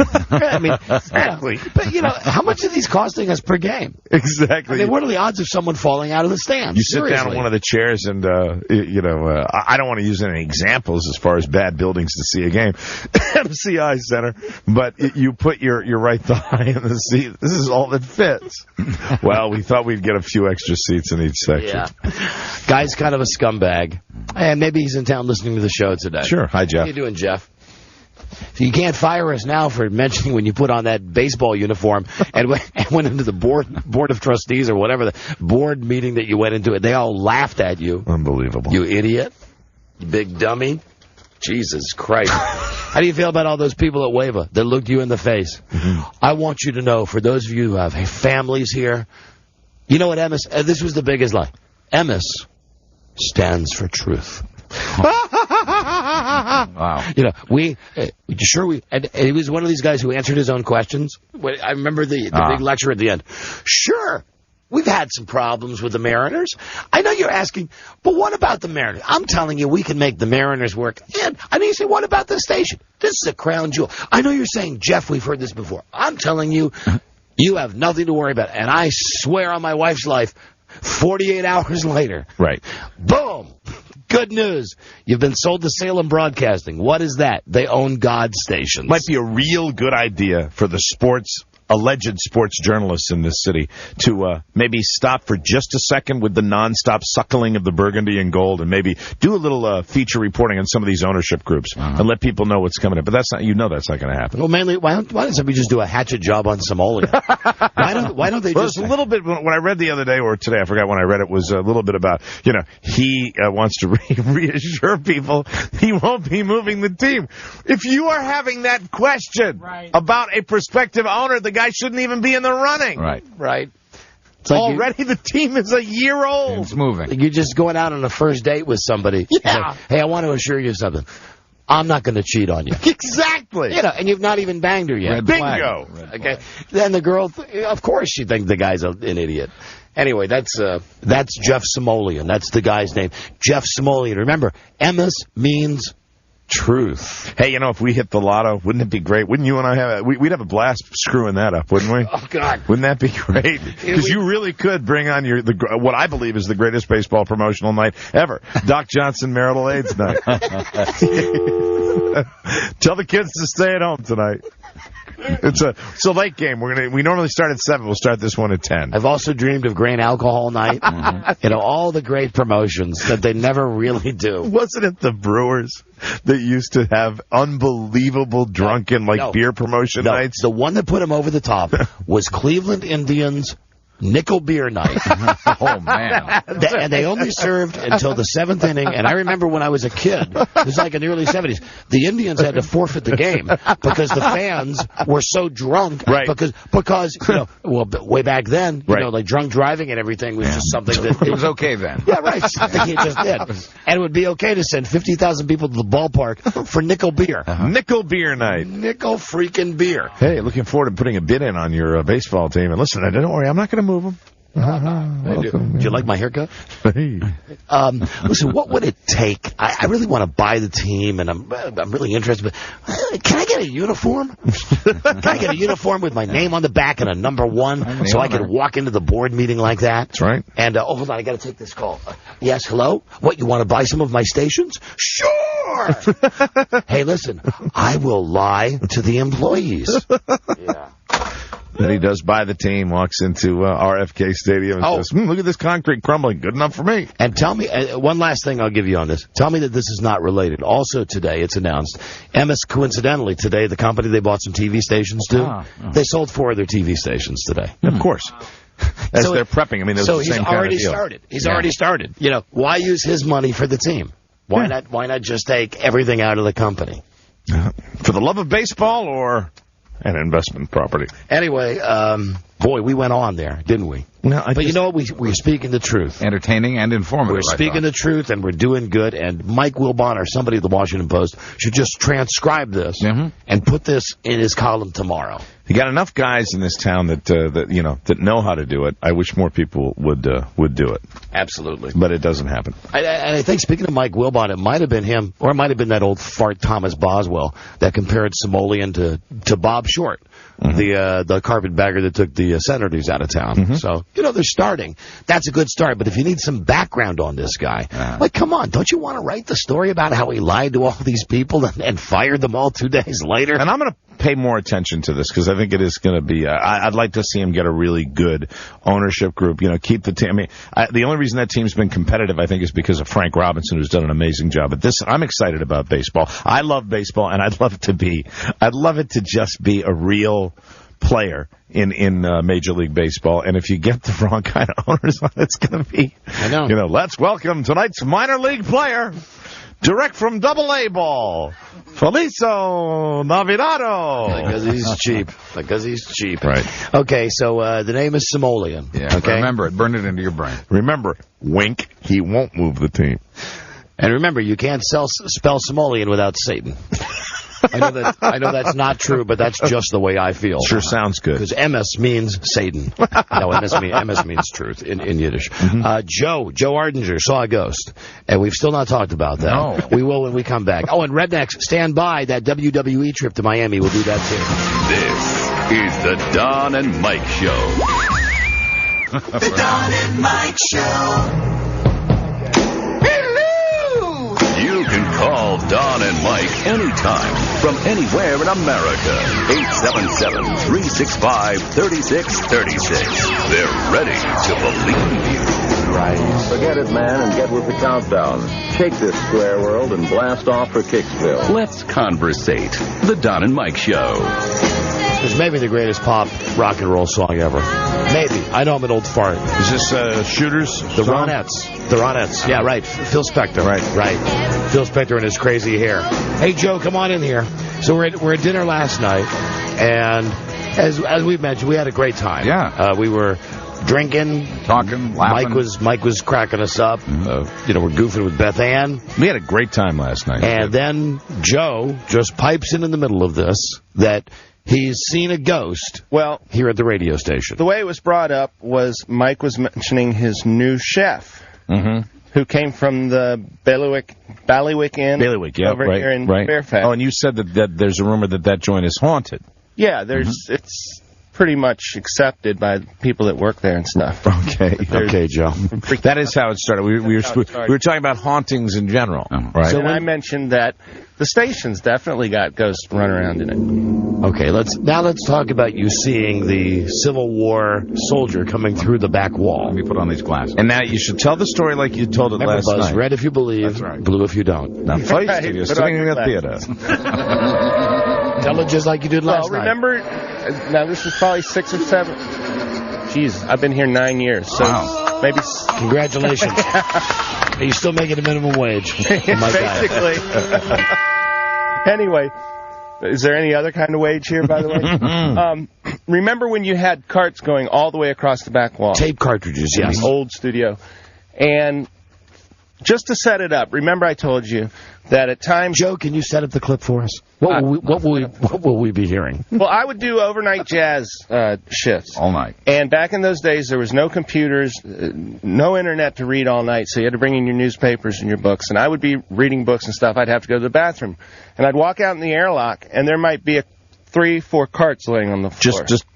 Just lying on the floor like someone taking them out and throwing them on the floor. Just so you know, a cart is... Yeah, a cartridge, like an old 8-track. One of these tapes that I put it in the machine, and then you heard that when I pressed the button. And in the airlock, we have hundreds of them from back when we ran commercials on them. So I would think nothing of it, thinking maybe I missed them on my way in or something, or that somebody working there, at 10 or 11 o'clock that night had brushed into them and knocked them off. So I would put them back, come back from the bathroom, sit down, read my books and stuff. A couple hours later, have to go to the bathroom, go back out in the hallway. More carts on the floor, knowing that there had been nobody in this. He can tell not anybody even in the building. No, absolutely not. How you doing, Garrison Keillor? God damn, you're a wordsmith. I know. Well, I'm riveted. Yes. What was that, Brother Grimm? Because I know you're one of the brothers Grimm. What is it, Billy Shakespeare? Continue, please. So, one of the best thing, or one of the wildest. And really, go ahead and just lift your shirt up and go ahead and just scratch your ass or whatever you're doing while you're talking. What does the T-shirt say today? I must be at the circus because all I see are clowns. Very good. It's a bestseller on my website. By the way. Oh God, he gets the plug. Anyway, JoeHardinger.com. One night, I'm reading my books, my newspapers, or whatever, playing the jazz music, and I heard what sounded like carts just falling. Okay. Yeah, like falling off of your wall, right behind me. Like that. Okay, we've just recreated the sound. Thank you for duplicating the sounds you would hear in a radio theater. Red or from blue? the Alfred Hitchcock Radio Theater, Mr. Come Rob on, get to the ghost part. And I turned around, and I saw a figure coming through the wall, and I don't know how else to describe it. It was grayish but darkish, and it looked as though it was a Civil War soldier of some sort. I know last night I said it was a Union soldier, but really, how can I tell that they all... Right. It was a Civil War... You say you saw had the cap, and a coat, and... I wasn't high. I was stone cold sober. He's stoned. I bet you're stoned. And I rubbed my eyes, and I looked again, and it was there that whatever the head was on this thing looked up and saw me, and it faded right back in the wall. So you actually made eye contact with the ghost? And then he split. And he shined? Did you have any shrooms? Nope. Did it look like Wendell? No. So you're saying that a ghost, and the picture that I got in my mind was like in that movie Field of Dreams, when the baseball players come through the cornfield. That's what you're describing as that. Sure, it's very similar. Was this thing that you saw, was it so clear? I mean, it was just clearly identifiable? Well, I've looked this stuff up on the internet and stuff. What I saw was probably what's known as a shadow person. And a shadow person is a kind of supernatural phenomena reported by some individuals. Eyewitness accounts of shadow people are fairly consistent. They are usually described as vaguely humanoid, lacking any discernible features such as mouths or eyes, completely black, with little or no mass, and disintegrate or move into walls when noticed, usually within a split second. All ghosts are white. That's why you love ghosts. Now, it should be pointed out, Rob, I think, brought this up at dinner last night, that where this building is located, right across the street is one of those little signs that there was significant activity during the Civil War here. It pertains to the guy who donated the land where City Hall and the original jail. Can we just? But Rob, you said there was Civil War activity. Oh, absolutely. all around here. Right. Come on, listen, Joe. I love you. Churro Church down the street. You're a great Colonel guy. Mosby hid out in at one point. Mm-hmm. You're a really great guy. This is really going to be scary. I'm not kidding you this time. Not kidding you this time. But I totally do not believe you. I mean, That's fine. You don't have to. I believe that maybe. Do you believe that he believes what he saw, or do you think he's telling the fib? No, I believe he believes, but I believe he believes because of something he ingested. Yeah, or like perhaps too much the night before. I would be more than happy to admit that if that were the case, because I certainly don't have a problem, admitting my past. Here's what I think. I know you don't. We should do an investigation. I know it's going to be scary. Joe is certainly not the only one that has done overnight shifts here. That has been here in the wee hours. I would wonder if anybody, and also, just walking down the halls some nights, you feel like somebody is right on your ass, and then you turn around and... So you think this place is haunted, and you seriously think that you saw a ghost walk through the wall, and he was a Civil War soldier? Well, that's what I would think he was. That's what he reminded me of the time. Okay. I've done probably as many overnight jazz shifts as anyone, and I'm not even sure people were even listening. I've never felt that there was anyone here or on the other end of the dial or anything. So I don't know. I've never felt a presence here. Is this the first ghost you've ever seen? Yes, seen, but not the first time I've experienced, paranormal phenomena. Oh, wasn't that scary? What else have you experienced?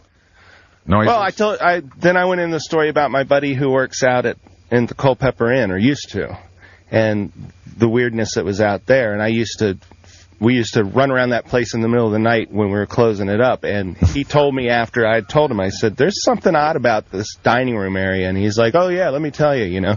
Apparently the old owner of the place lifts forks and spills drinks for people that just... This is really going to be scary. There's a woman that was murdered in the basement that makes an appearance that he saw. I didn't see her. You can weave a story. It's almost like I'm sitting through dinner last night again with this. It's paranormal. This is just for Mike's reading pleasure. This is some of the story. Hey, he got some research for you off the internet. Well, and I'm curious. I want to ask the rest of the table. Yes, you were. Was I the most receptive? Yes, you were. Because I love a good ghost story. You live in a haunted house too. I live in. I actually spend time in two houses that might be haunted. Don and Mike show. There you go. Hey, I was hoping to get on the air. Yeah, you're on the air. How's that working? You're out? Like a believer. You're on the air. We're on the air. You're on the air. Excellent. My girlfriend is a paranormal investigator, and she does that sort of stuff all the time. Okay, thanks for the contribution. Hey, can we get a paranormal investigator here? What, like medium? Is that what you're talking about? Just somebody who's like a paranormal investigator. Like a Ghostbuster? Is that what you mean? Yeah, can we get Dan Aykroyd? Hello. Do you have a video camera that shoots infrared? No. I have night vision on mine. Don and Mike, hello. Should put it in Mike's attic near the scary boxes and leave it up there overnight. Hello. So you get the next day. You are on the air. Hey, Don and Mike. Hi there. I want to let you know I'm from Gettysburg, and I can back Joe up on this. I've seen what are you applauding for Gettysburg for? Great battle up there. You've had these experiences too? Yeah, when I was high. There we go. It's fun. Thank you. Hello, Don and Mike show. Hello, Don and Mike. Yeah. Crack staff. Yeah, they're on crack. Hi, what can we do for you? Joe, are you sure it wasn't a Civil War surgeon you saw walking around? Don Geronimo, Civil With War his surgeon. stovepipe hat. Hello, Don and Mike show. Hello. Hey, how you doing today? Joe sees dead people. The Ghost Whisperer. Isn't that the show with what's her name? Yeah, with Jennifer the big jugs? Love Hewitt on Right. America's Most Watched Network. Joe Love Hewitt. Jennifer Love Ardinger. Jonathan. Joey the Vampire Slayer. Hello. Hey, China Lake Naval Weapons Center checking in, gentlemen. Who's checking in? China Lake Naval Weapons Center. Where's that? Up in Ridgecrest, California, in the middle of the desert. China Lake? China Lake. Oh. You go swimming there. You want to go back 20 minutes later for swim again. Actually, first, I want to say hi, I'll speed whack, and got a question. Okay, it says, listen, when he says Heald, H-E-I-D, first off, I want to say Heald Spiewak. And the name of Joe's show wouldn't be Ghost Whisperer, it would be Medium Intellect. Hello. Don and Mike show. I am the ghost of last night's dinner. You are the ghost what? I am the ghost of your predecessor, Joe Rockhead. These are the chains I forged in life. I made them inch by inch and yard by yard. That's how it goes. Where are these people when I'm answering phones? Don and Mike show. Hello. Hey, Don. Yeah, hi. How you doing? I've been fine. How you been? Hey, Donnie, I want you to do a live show from New Delhi one day. This man is obviously from New Delhi, and he wants you to do a show there. He's obviously from New Delhi, Mike. Right. This is not a fake accent. I love Delhi. Totally would, but India sucks, sir. Why would you like us to do a show from New Delhi? You get a free screener. You know, you don't need a Joe over there, you know. There are a lot of people. Isn't it great when people from foreign countries kitchen sing? I know it's going to be scary. Hello. Don and Mike show. Hello. Hello? Yeah, you're on the air. They're all going to watch you. You know, I'm not sure what that was, but I think it was someone making fun of you, Joe. No. Well, that's okay. Hey, remember when we're sitting in here sometimes and we hear those big thumps? Yeah. Have those ever been accounted for? As people having sex. Do you remember when we thought like it sounded like somebody was dropping kegs of beer on the floor? Mm-hmm. Mike. Yes. Bacardi Limon. Tony Diggs. Okay. Hello. Sorry. Hello. Are you playing clips from the Ed Grimley show? Ed Grimley? Oh, no, SCTV. Yeah, you might call it the Ed Grimley show. Yes, SCTV. Count Floyd was on the Ed Grimley cartoon. Oh, was he really? Yeah. Oh, wasn't that scary? Huh? Yeah, just seeing Civil War soldiers, I must say. Hello there, Don and Mike show. Hey, I think I can explain what Joe saw. Please, go ahead. Please. It's called paranoid schizophrenia. Okay, thank you. Not a lot of backup for you. They're behind me, aren't they? Maybe the best Ed Grimley that I ever saw was where he went on Wheel of Fortune. Did you ever see that? I never saw that on Saturday Night Live, where he actually had, and he was. Oh no, I did see that. He was actually. I'm going to be on the Wheel of Fortune. I'm really going to be on the Wheel of Fortune. I'd like to buy a vowel. You know, Sajak seems like a decent guy, I must say. It's one of those bits that I wonder, like. You know, well, hell, I look at it now and I go, why did I think it was so funny back then? Yeah, I know. They don't hold up that well. Hello, Don and Mike show. Hey, how you doing, guys? Okay. Hey, I believe Joe, because I've actually seen the ghost before. There you go. About 20 years ago. A friend of mine was killed in a car accident, and about 4 months later, I was inside well, I guess they call them like an annex to a church. Mm-hmm. And I was sitting, warming up, and he came in. I sat and talked to him for an hour. Wow. All right. Fascinating. Thank you. Talked to him for an hour. Hey, what do you have to say? Oh, we just talked about, what's been going on, stuff like that. But like this is really going to be scary. I'm not kidding you this time. Now, Joe, did your ghost talk to you? No. No, he did not. Do you hear voices, Joe? No, that's the thing, and I'm not any kind of expert about this stuff. No kidding. Yeah. Hello, Don and Mike show. Medium rare. That's what you are. You are medium rare. Hello. That's how I had my steak last night. Don and Mike show. And he was the slowest eater of our group. Yes. Hello. Hello. Hi. Hey, did the ghost happen to come in on a scooter and have Tupperware in his hand? Why is that funny, Ro? It was Liddy. Yeah, it's Liddy. Okay. Okay. All right. Oh, I get a Tupperware because he usually has to go to the bathroom in Tupperware. Hello, Don and Mike show. I'm just saying that. G. Gordon Liddy, when he worked here, had a problem with bladder control. He has to wear adult diapers, so he really would go to the bathroom in Tupperware. Right. During his show. Thank you. Hello. He's a national hero. There was an unidentified liquid in my Tupperware. Hello. Come on, you're on the air. Come on. Yes, gentlemen. I wanted to know whether this was Casper's brother, the ghost. Okay, this is where we officially end this now. Joe, thank you. Great callers this week.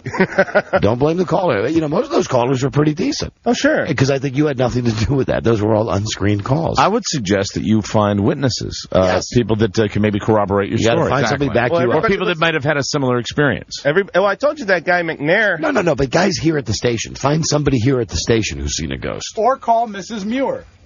And that big sea captain. Yeah, that was a great ghost. All right. Thank you, Joe. Thank you. Thanks. It was a lovely story. And you told us so well. With such enthusiasm. Look at him. Look at him, all happy and stupid. Newly married, 40 years old. Any other guy in his position in his life would have a gun in his mouth every night.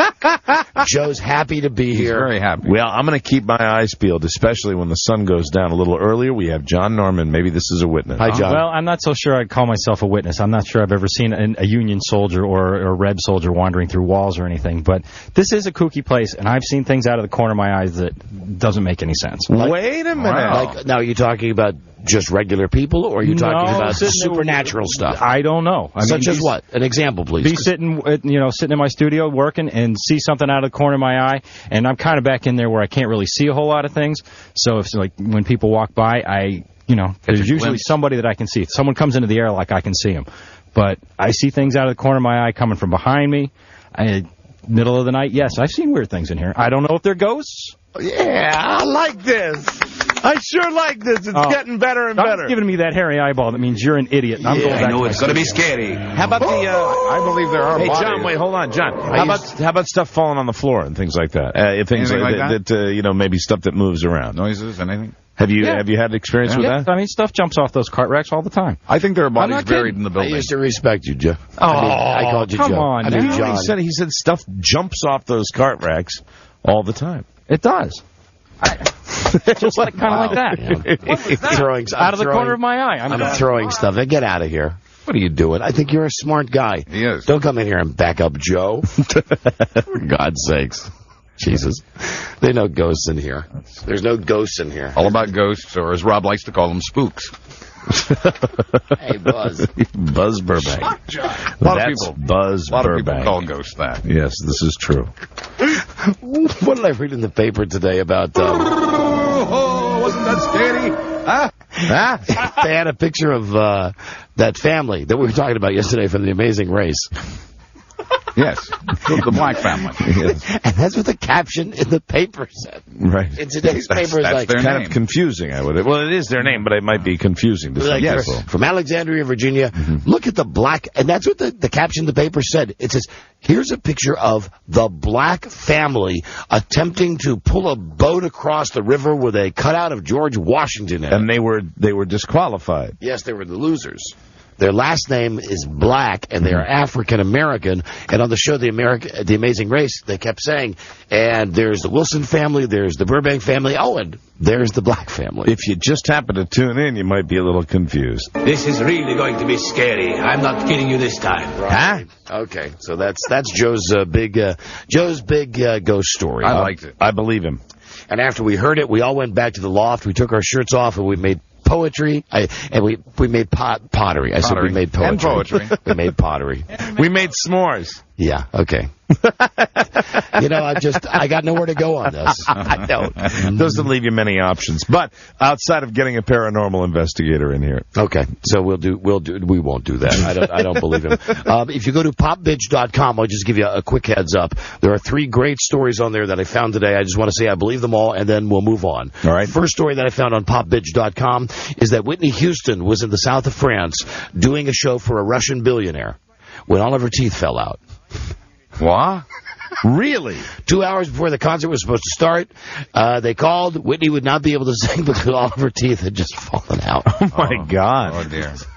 Like maybe she had dentures, or they actually, the ones that were in there fell out? It appears to be a story about her real teethers. Hello, Rob. That I guess Whitney Houston's. Now, I don't know, is it crack? Will crack make your Coke related? Yeah, I've never heard Does anything do that? I've never heard of crack hurting your teeth. I think any overindulgence of drugs can mess your teeth up. Okay. Dry it out. You know what it could be? It could be where you're bulimic.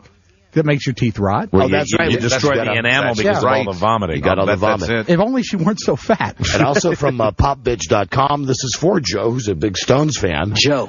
Let me see. The Stones are on tour, and they've just bought an automated defibrillator. Yes. It's hard to say. They don't want that publicized, but at popbitch.com, they said they got it for the tour. Make sure you keep it next to my guitar, Mick. And the other thing that I saw on this site that caught my eye, which bothers me on many levels, the strangest rumor coming out of the United States about the marriage fraud between Kenny Chesney and, what's her name, Renee Zellweger.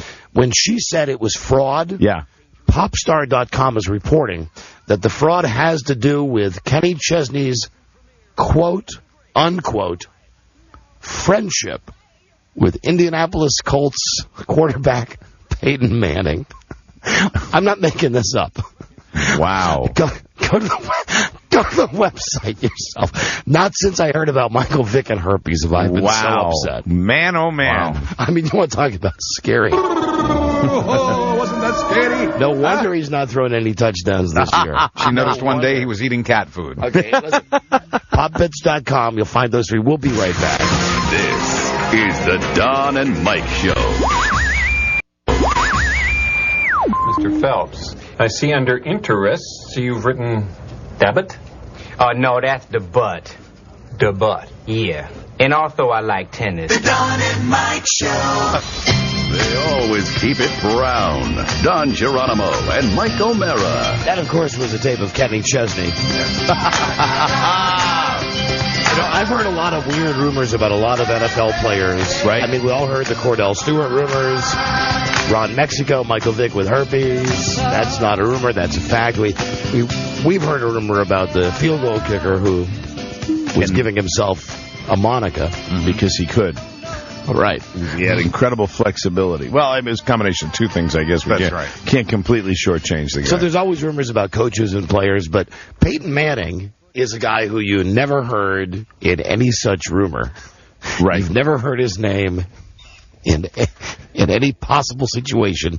But I'm going to throw it out there from popbitch.com that they're alleging that he's Kenny Chesney's lover, and that's why the marriage broke up with Renee Zellweger. Well, the whole gay thing was with Kenny Chesney was generated from the papers that she filed that said fraud. Yes. The way I read it was that the fraud was the least for an annulment, the least damaging accusation. Yeah, but I'm sure you heard that they could, but it could mean anything. And it could mean anything. And according to this, the marriage fraud is, and these are apparently her words, his quote-unquote friendship with Peyton Manning.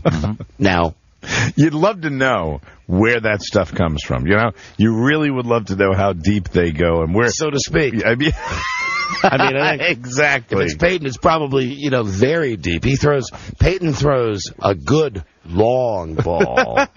You know what I mean? And can you imagine those two together? Let's pretend we're hiking the ball again. Right. Who gets to be the center this time? My gosh. And I got to think Peyton's... Not that there's anything wrong with that. Peyton's the pitcher there. There's no way he's the catcher, right? Yeah, you never know. He's Peyton Manning, for God's sakes. Kenny Chesney's kind of been a popular guy with the ladies. He's on my fantasy team, for God's sake. Kenny Chesney is? Yes, he's my starting quarterback.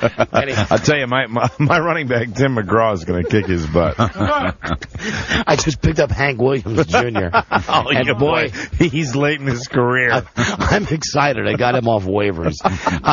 Also yesterday, I mentioned that MTV.com had a thing saying that there were people that were alleging that the whole Ashton Kutcher, Demi Moore thing was a hoax for Punk'd. And now Ashton Kutcher, I guess really I'm going to have to give up on this. Ashton Kutcher came out yesterday and said, seriously, I mean, no joke. We're talking about kids. We're talking about families. We are married. This is not for my TV show. It's funny, but when you do a show like Punk'd, you can come out and say that as Ashton Kutcher. And really, who's to say? Yeah. You got that? I'm sorry, Mike. Why believe the guy? Right. I think you put it in here, didn't you? He's always lying. Yeah, what's the cut on that? Give me cut number 2. Last night on the Tonight Show with Jay Leno, this is what they're saying. Now they're saying Jennifer Garner slipped up, whoops, and accidentally revealed that the mongoloid child she's carrying of Ben Affleck is really a boy. Okay. So this is the setup now. Should be keeping the sex secret. That it's a secret, but Jay Leno, because he's such a great interviewer, and because she was so at ease, she just let it go. I've heard this tape a couple of times. Sounds funny to me, but you know me. I'm half is always the glass is always empty. There's nothing. It's not half full or half empty. There's 2 times. One, she almost catches herself. And right. The second one. Okay, so here's the first one. So what do we have here, boy or girl? Is it? Do you know yet? We have one or the other for sure. Really? Yeah. Even then, never too sure in Hollywood. But yeah. That's fine. Okay, now have you got the baby room done and all this stuff? I don't. I thought you could just kind of put that together in the last week, but apparently you have to order that stuff. Oh, yeah. So, apparently you need a crib. I kind of thought, this kid won't know what's going on. See, right there, that sounds like she's saying she. Mm-hmm. Yeah. So, or he. I mean, it was like she said he. Yeah. Anyway, here's where then later. Listen to this. You can just start to feel really pregnant, like you are the hugest person on the face of the planet. And then I felt just bigger and bigger, like she... You're right, she, yeah. That's twice. Yeah. Now, here's my question. I've heard this a million times. I wasn't even paying attention to that before the show. From the first time they played it for me today, I thought, it's phony. It's set up. It's set up by Jennifer Garner. Right? Is that what you're thinking? Yeah. No, I don't think that Jay Leno's in on it. Yeah. No. But listen again now. First of all, she sounds like she's 11. Here she is. You can just start to feel really pregnant, like you are the hugest person on the face of the planet. And then I felt just bigger and bigger, like she... What a bad actress she is. No. It's like she... Oops! And you know what's oh, what, Robbie? What? What's funny is, to mock her, you did what she did on the show. She put both her hands over her mouth. Oh, I said she... Yeah, oops. Oh, and that's when the crowd goes wild. And you know what? That's what they do. Isn't that something that we... And Big Dummy'd be back there. Hey, good job, honey. Everybody's going to think it's a girl. I'm going to be a governor or a senator. Duh. While she's carrying that thing. Right. You know, that thing that's going to come out and eventually go... Mama! Because it's got to be part him. Oh, my daddy. I think we have a call about Whitney's teeth. Do we about that? Hello, Kevin. Don and Mike show. Hey, am I on? Yeah, you're on. Cool. Yeah, I was just calling about the Whitney Houston story you guys were talking about. Yes, that allegedly all of her teeth fell out. Yeah, if you smoke crack or crystal or heroin or anything like that, it'll leave an oxidation on your teeth and your teeth will fall out. Thank you very much. I knew a couple people that... That's hello? right. Okay, that's good. Thank you for enlightening us. But could they all fall out at once? Like 2 hours before you're supposed to do a show for the Sultan of Brunei or whoever it was? Maybe just a few of them fell out. Hey, how many teeth does it take for a news report to come out that your teeth fell out? It would only take 2, I would think. I would think more than 2, unless they were the front teeth. Prison dentists say large batches of them are falling out of the mouths of prisoners who come into the system who are either still getting crack or had crack before they came in. Prison dental costs are up because of crack. That's right. I remember now. Wow. I bet one tooth fell out and she started picking. And they all fell out. Hello, Don and Mike show. Guys, how you doing today? Okay. Hey, I was picturing, unfortunately, Peyton Manning and Kenny Chesney, and all I could picture them is just hearing sounds of, block that field goal, block that field goal. Okay, and this is a worthwhile call because... Okay. Yeah. Doesn't have a reason. Hey, hi, friends.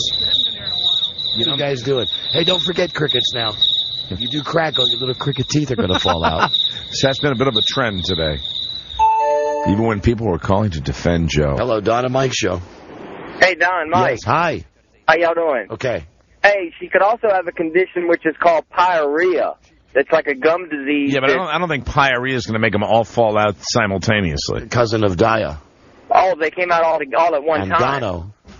And Rhea Perlman. Rhea Perlman. I'm glad you put that one in there. King of the Rheas. Okay, thank you. Yes, sir. Bye-bye. Hold on. And we got one more about Jennifer Garner, right? Hello, Don and Mike show. Hey, guys. Hey.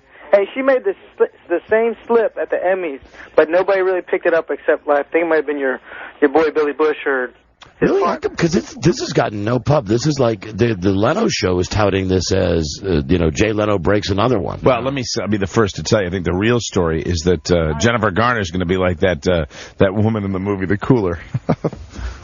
I'm sorry, I watched it today. Oh, you mean the woman that when Alec Baldwin comes and he knows that she's not really pregnant. He's the only one that knows. And he like smacks her in the stomach with like a metal rod or something. He kicks her in the stomach, and everybody goes, "Oh my God!" And then he pulls the pillow out. "Here's your grandson," he says to William H. Macy. It's a big scam. The Kula. Hello, Don and Mike show. Yeah, hey, this is Jim. I just wanted to say I was listening to that interview on NPR with the dentist in the prison, and what the problem was that the teeth, they weren't just falling out. They were turning black and crumbling from inside and just collapsing all over the place. That's true. Really nasty. There you have it. Crack destroys your teeth. That's of course, according to Jim. Also, so always brush after crack. Mike, that's... Now, sorry. Now, don't be sorry. You know what, my friend? There you go. That's... I got a ding. Funny man. I got a ding. Funny man. Mike, hold on. Before we play our game and give away our trip to Miami, yes, I've got a surprise for you. Oh, good. Hold on. It's the second day in a row. I love surprises.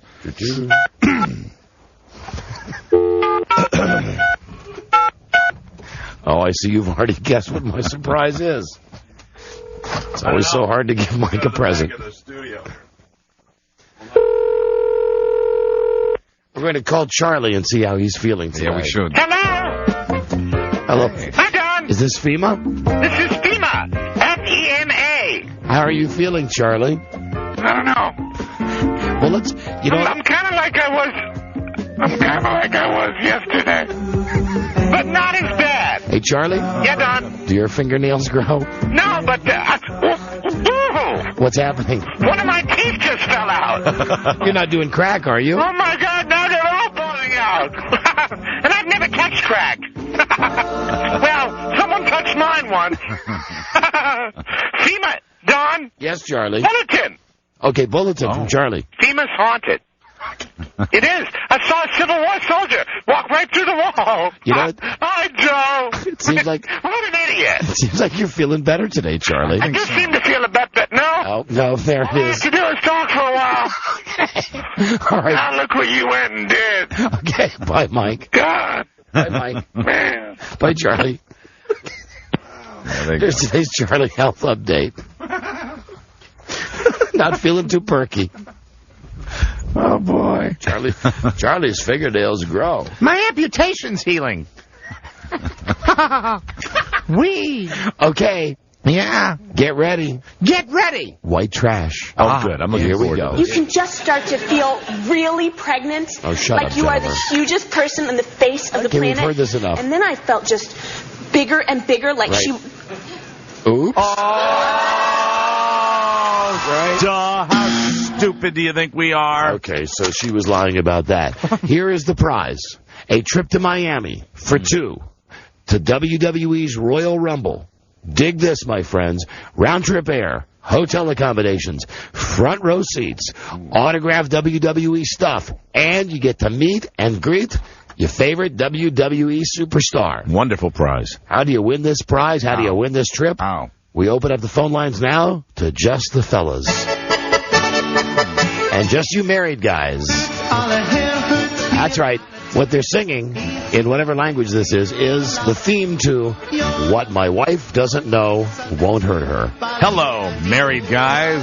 This is where married guys call us up, 877-365-3636, with something about their recent or not-so-recent past that their wife does not know. Now, you have to still be married to this woman and living in the same house, because it's no fun if you come clean with something your wife doesn't know, and you don't have to worry about seeing her again. And although we bend this rule a little bit, generally speaking, no infidelities. No, please don't do that. Unless it's something good like a sister at a wedding or something, but it's got to be something really extraordinary. Because we find, you might be amazed to know, we find those to be slightly lacking credibility. So call us now, and what we'll do is we'll start talking to the guys, and we will find the one thing that the guy has not told his wife that we deem to be the best or the worst. A lot of times the worst thing is the best thing. Then we call the wife, and you have to tell her on the air what it is that you haven't told her.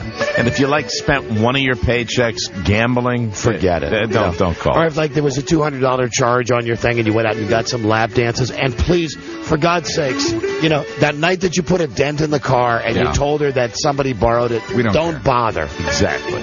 I mean, but if you've burned your house down, or you've spent some time on what you said was a fishing trip, but you were really up in a hotel for a week with strippers. Or if you want to tell us about that time that you accidentally killed a cat. I mean, these are all real winners that we've had on this game before. Her favorite cat. And don't conspire with somebody to make something up, because we always get onto that. Yeah, we got our crap detectors out. So I think we've given all the disclaimers. Yeah. Nothing actionable, s'il vous plaît. And you know what I mean. Look at all those white trash phones ringing off the hook. Like I got to even give out the phone number. The phone number is 1-800-WWE. We're going to have some fun now. Don't believe us. Okay, so we'll take your calls. We love playing this game. What my wife doesn't know won't hurt her. We'll be right back. This is the Don and Mike Show. All right. Trip to Miami. Miami. Right. This is Robert the Mailman. Great big fart. Let them cream your daisy. Don Geronimo and Mike O'Mara. Right. I'm going to Miami. Here is the deal. Thank you, Will Smith. Trip to Miami for the WWE Royal Rumble. WWE is moving. Monday Night Raw is moving this Monday night to USA. Watch Raw's live 3-hour homecoming event Monday night, October 3 at 8 Eastern, 7 Central, only on USA Network. Okay, let's get right to your calls. These will all be husbands who have things that they've kept from their dear sweet wives. Now imagine that, Buzz. I can't. Let's talk to them now. Let's first talk to... Oh, you got to love a guy named Caesar. That's great. Let's talk to him right away, Batman. Great salad. Hey. Great salad. Great joker. Hey, hi, Caesar. Hey, how's it going, man? Okay, Caesar. Let me see. What's your wife's name? My wife's name is Teresa. Okay, what is it that Teresa does not know? Well, there's a few things, but I'm going to go with... Just pick the best. Well, she thinks that I quit drinking. Supposedly she thinks I'm an alcoholic. But what she doesn't know is that every day after work, I go with my buddies, take a couple of shots at the bar, get pretty sloshed, and I make her call me before she gets home. So Bye. See, that's a guy that we just immediately toss back. Right, yeah. Bye, Caesar. Great Caesar's ghost. Seizure salad. That's what Lydia has for lunch every day. Hello, Don and Mike Show. Andre. Chicken or shrimp? Hello, Andre. Don and Mike. Hello, Don and Mike. Hi there, Andre. What is your wife's name? Joanne. She's a common-law wife only because we're real rednecks. How long have you lived together? 8 years. 8 years? Do we allow it? Because we really like... If they're common. Real married guy. All right. Okay, sure. All right, what is it she doesn't know? Sinner. I'm pretty honest with her. Probably the worst thing is every time she sees that there's a little bit of porn popped up on the computer that I tell her it's a pop-up, and I got it by accident. Get out of here. Listen, that's the kind of pedestrian stuff. Really, if you're going to call the show with this, forget it. But it doesn't have to be dramatic. It just has to be unique. Yes. Mike, this is different. This is part of the fun of these games, is weeding through. Yeah, we should have chopped him off at the knees when he said, common law. Hello, Don and Mike. Pay the piper, come on. Come up with the geld. Come on, you got to pay the alimony piper. Hello, Dale. Yes, sir. Hi there, Dale. Welcome to the show. What's your wife's name? Judy. And what is it that Judy in disguise doesn't know? About three years ago, I poisoned her dog and killed it. Now, just let me say that normally this would be something you might say, wow, this one sounds great. Right. Oh, yeah. Except we've had the dead dog stories, and I even mentioned... Judy? I even mentioned going into the break, we had a guy who said he accidentally killed his wife's cat. Right? How long did it take you to get everything coordinated for this, Dale? I mean, basically with Judy, with the lady that'll be playing the role of your wife. No, there's no role, brother. This is real. Oh, yeah, there isn't, brother? Brother, can you, first, before we get into this, and maybe you can tell we're a bit cynical, Sure. What type of poison did you use to kill the dog? It was rat poison. Oh, rat poison. Rat poison. Like a commonly accepted poison you'd see in a like story? Did it have a skull? No, I got a buddy who owns a pest inspection company. Yes. And what kind of pest? What's the, is it a franchise? No, it's not. Not kind of, it's like an independent? Yes. What's the name of the company? It's called Priority Termite. What? Priority Termite. You know what would help your story, I think? Make your voice even lower. I'm sorry, Priority Termite. The lower tone. Did it have a big skull and crossbones on the bottle? But I don't know. He just gave it to me. Yeah, because you wanted to poison your wife's dog. Why? It just was ruining my house. I mean, did his business all over the house and tore up the carpet. And I just got tired of it. So you poisoned the dog. How'd you get the poison into the dog? The morning before I left for work, he liked hot dogs, so I took like a whole pack of hot dogs, shoved the poison inside there, and he inhaled it. A whole pack? So you gave the dog 6 or 7 hot dogs? No, whatever's in a pack, yeah. You said you shoved the poison in there. What do you mean you shoved the poison? What form did the poison? What form did the poison come in? I like it when people lie. It was like you almost had to chip it off. You had to chip it off. Really? What form? It was like a block that he gave me, and I had to like break it up. A block of poison. How big was the block of poison? Probably, I don't know, 4 inches long. Yeah, so 4 inches long. How did you get it into the hot dogs? I had to chop it. I didn't put it in the hot dog. I just mixed it in the bowl with the other stuff, and he ate it. What variety of dog was this? Cocker Spaniel. Hot. Oh, it's a little dog. No, I didn't mean that, Buzz. So he gave you these 4-inch cubes of rat poison. Looked like cream cheese, I'm guessing. And similar to it. But it was hard. It was harder. Was your wife Judy pretty upset when her dog died of poisoning? She about flipped out. Why did she about flipped out? And allegedly, what did you tell her? I mean, pretending died of a heart attack. that we believe you. And did you take the dog to like a vet after that happened? No, it's a little more dramatic than that. I left that morning. Oh, of course. I left that morning, went to work. She calls me frantic. He's choking, and she called me. I started feeling bad as soon as I got the call. So she said, "You got to come home," and I'm out. Why? Working. Why did you kill the dog? Because he was destroying my house. He already thought the dog destroyed the house. So why would you be revealing this on a radio show? My son's a huge WWE fan. Yeah. Now, trying to win. Now, do you think? Now, is this a broken family? Are you there with Mom? No, we're still together. Maybe you're still together. Except for the dog. Now, how old is your son, who you are allegedly doing this for? My son's 9. Your son is 9. Was your son fond of the dog? Son was not fond of the dog. Really, I've never known a 9-year-old or a child of any age that didn't enjoy it. How many years ago did this happen, Dale? I didn't do anything to the one that they liked. How many years ago did this happen, Dale? About 3 years ago, I guess. And so you killed the dog. Yes. Allegedly with rat poison. And your wife called you frantic to come home. Then what happened? Well, I was about 45 minutes away, so I ran home, and I'm on the phone with her the whole time, and she says, "I think he died." And he fell down on the ground. Hey, Dale, let me just, before you continue, can I tell you something? Sure. You're full of it. Yeah, none of us believe you. Dude. You're a liar, and a bad one. No. Now, hold on a second. I'm not a liar. Do you want... How am I a liar? How are you lying? I don't have to explain why you're a liar. You're the one that's lying. Hold on, Steve. Here's a guy named Steve. Hello, Steve. For a dog, strychnine and rat poison would take a dog to die days and days. It would be a long, slow, agonizing death. Yes, Dale, and your response... No, whatever the poison was he gave, call her. If you don't believe me, call her. No, right. We're going to call the woman who's going to pretend to be your wife, or maybe it is your wife that she's in on this. Don and Mike has no idea I'm even on the phone. What? She has no idea. Nothing. Hold on a second. Now, this guy, you were just saying that it was rat poison, and this guy... Whatever the poison was, he told me it's what he used it for. I'm no pest infection. It was super-duper block poison. It was Cocker Spaniel killer. Whatever it was. Spaniel be gone. I hang up now? I fed it to him that morning. He was dead that afternoon. Okay, we're going to keep you on the line just because sometimes it's funny to hear the bad liars try to do their play acting for us. I'm telling you, I'm not lying. Right, okay, hold on a second. Let's. You're the one who's lying. Let's see. Here is Brandon. Hello, Brandon. Don and Mike show. Hey, Don. How you doing, Mike? We're doing very well. Brandon, your wife's name is? Ashley. Lucky Ashley. And what doesn't she know? Well, I always bag on her for her horrible driving, and one day I actually backed in and dented her bumper, and Okay, bye. Dent the bumper. Listen, can I say, even it's not necessarily getting the winner as much as the entire exercise. That's right. Always such a joy. Hello, Don and Mike Show. James. Yeah. Hey, my friend, what is your wife's name? Tracy. Okay, what is it that Tracy, baby? Oh, this is Joe and Tracy, just like our Joe and Tracy. What is it that Tracy doesn't know? That I haven't worked for like the last 5 months. Why is that, sir? I got fired and didn't tell her. Uh-huh.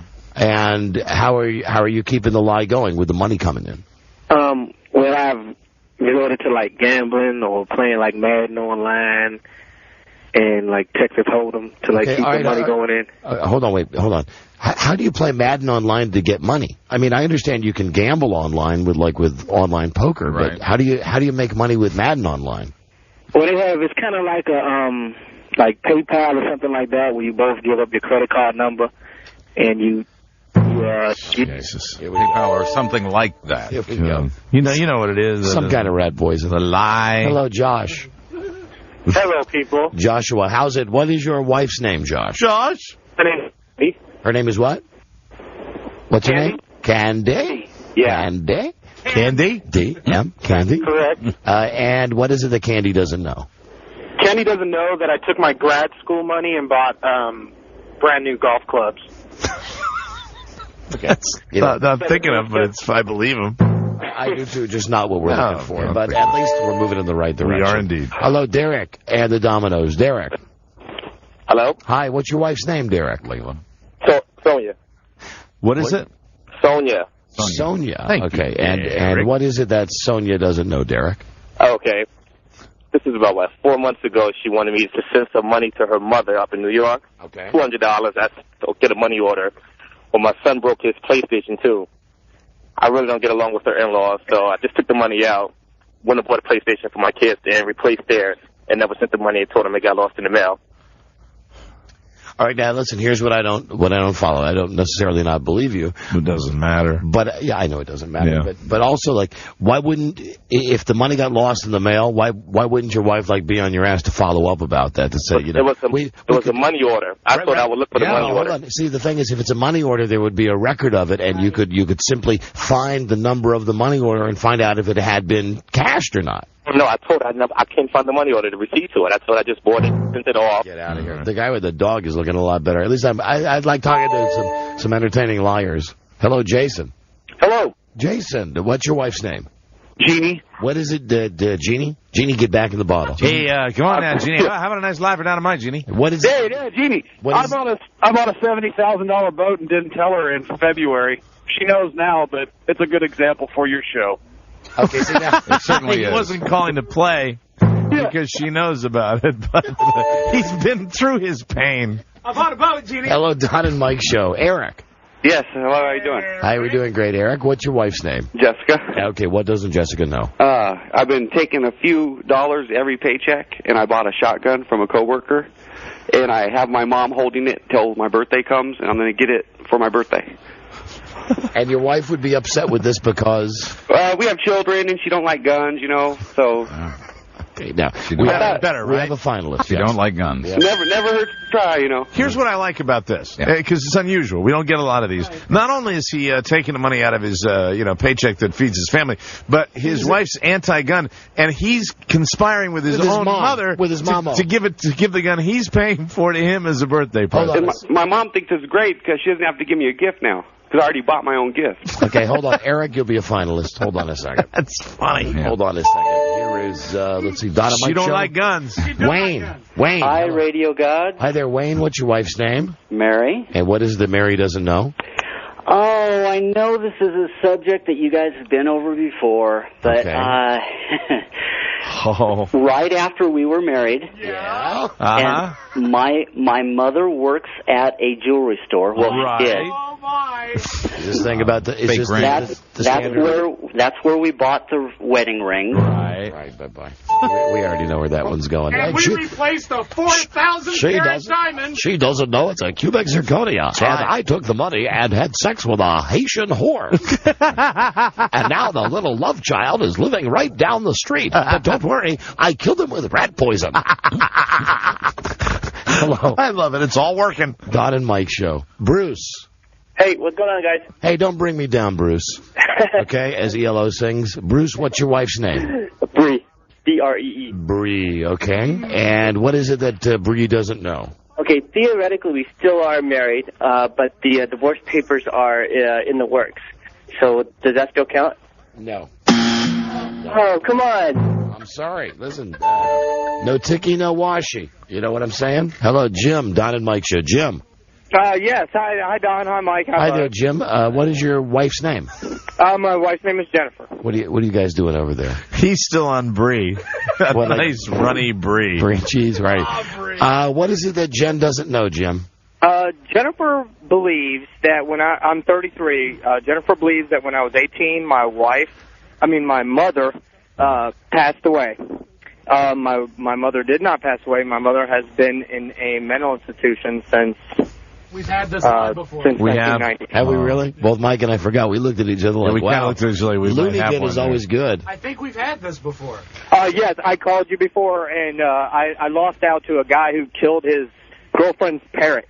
Get out. Another pet killer. Recycle bottles, not phone calls. Goodbye. Let's try one more, and it's Tom. Have we talked to Tom? Nope. What's up, Tom? Yes. Tom, what's your wife's name? Wendy. What is it Wendy doesn't know? She doesn't know that I'm on the Windows Messenger she signed up for on the computer, and I pose as her when her friends and ex-boyfriends instant messenger. I like that. All right, and what kind of stuff do you write?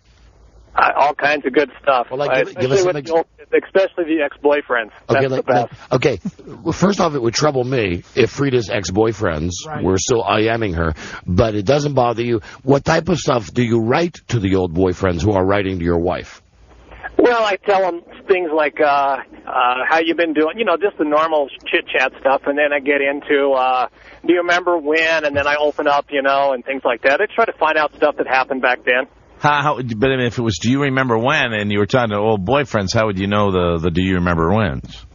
Oh, just things like, do you remember when we were in Portland together, and stuff like, just things that I know that Stuff she said you know. they went. All right. Yeah. Do they come on to you? Do you flirt with them or boyfriends? Oh, absolutely. Do you ever give them the big kiss? Oh, absolutely. Like how does that go? Just one of those things where I want them to think that there's still maybe a spark there. No, wait, hold on. Like, not saying I don't believe the guy. I don't know if When I said the big kiss, I was asking him, do you ever, tell him to go to hell?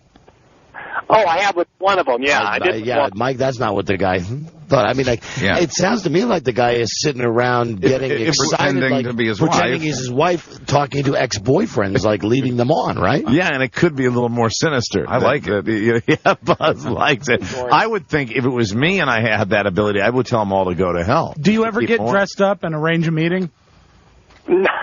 As her? All right. How many of your wife's ex-boyfriends have you communicated with online as your wife? 3. 3. Oh. 3. And have you ever done anything really damaging? I think that one of them is pretty upset with her. Okay, great. Tell us why, and we'll decide if you're a finalist. Why would he be upset with what you wrote? Because he was the one that kept IMing, and I posed as her and told him to stop, and he didn't. And then I think I mentioned something about his the size of his thing was not where it needed to be, and there's just a lot of male ego damaging stuff. Sorry, crap detector went off there. It just sounded like BS. We lost him. Now. That means we only have really one so far. We have 2 finalists. Well, one guy's not a finalist. We only have 1 finalist. Now, listen, I think, hold on, we have Eric. Eric with Jessica, who bought the shotgun. He's a definite finalist. Then we got Dale and Judy, and Dale's the one. They're the liars. They're the liars. And then who is Robert and Mary? Have we talked to them yet? Nope. Okay, let me get this one here. Hello, Robert. Hey, what's going on, guys? Hi, Robert. Welcome to the show. Your wife, Mary, what is it she doesn't know? Okay, well, we've been married for about 6 years now, and we dated about 4 years before we got married. And when we first started dating, we were in the courting stage and just getting ready to, start doing stuff. Well, the first time... Courting stage. Yeah. Yes. Okay. The first time, I kind of had to go to the bathroom, and when I did go to the bathroom, my twin brother came in and done the deal I for him. totally do not. No. How stupid do you think? You must think we're stupider than the guy who thinks that we're going to believe the rat poison thing. No, what you're telling us is that while you were in the bathroom, your twin brother came in and made love to your wife for the first time. It was my girlfriend. When you were ready to break the seal. Yeah. Oh, God, have a little more respect for our intelligence, for God's sake. And you're saying that now this chick is not your wife? She wasn't at the time. We're married now. Doesn't matter. The whole thing is an elaborate concoction. Hold on. You're dumber than the guy with the rat poison. He is dumber than the guy with the rat poison. All right, man, but whatever. Yeah, all right, man. Now, I was telling somebody about this bit last night. That's the sign that you've got him. Right. Because really, if you were telling the truth, you would grab on and you would say, guys, I'm telling the truth. As soon as you're ready, then you guys would just rip me more. I know you. But yeah, sure you do. Yeah, you guys. I know how, and there's always that agenda too. I know how you is.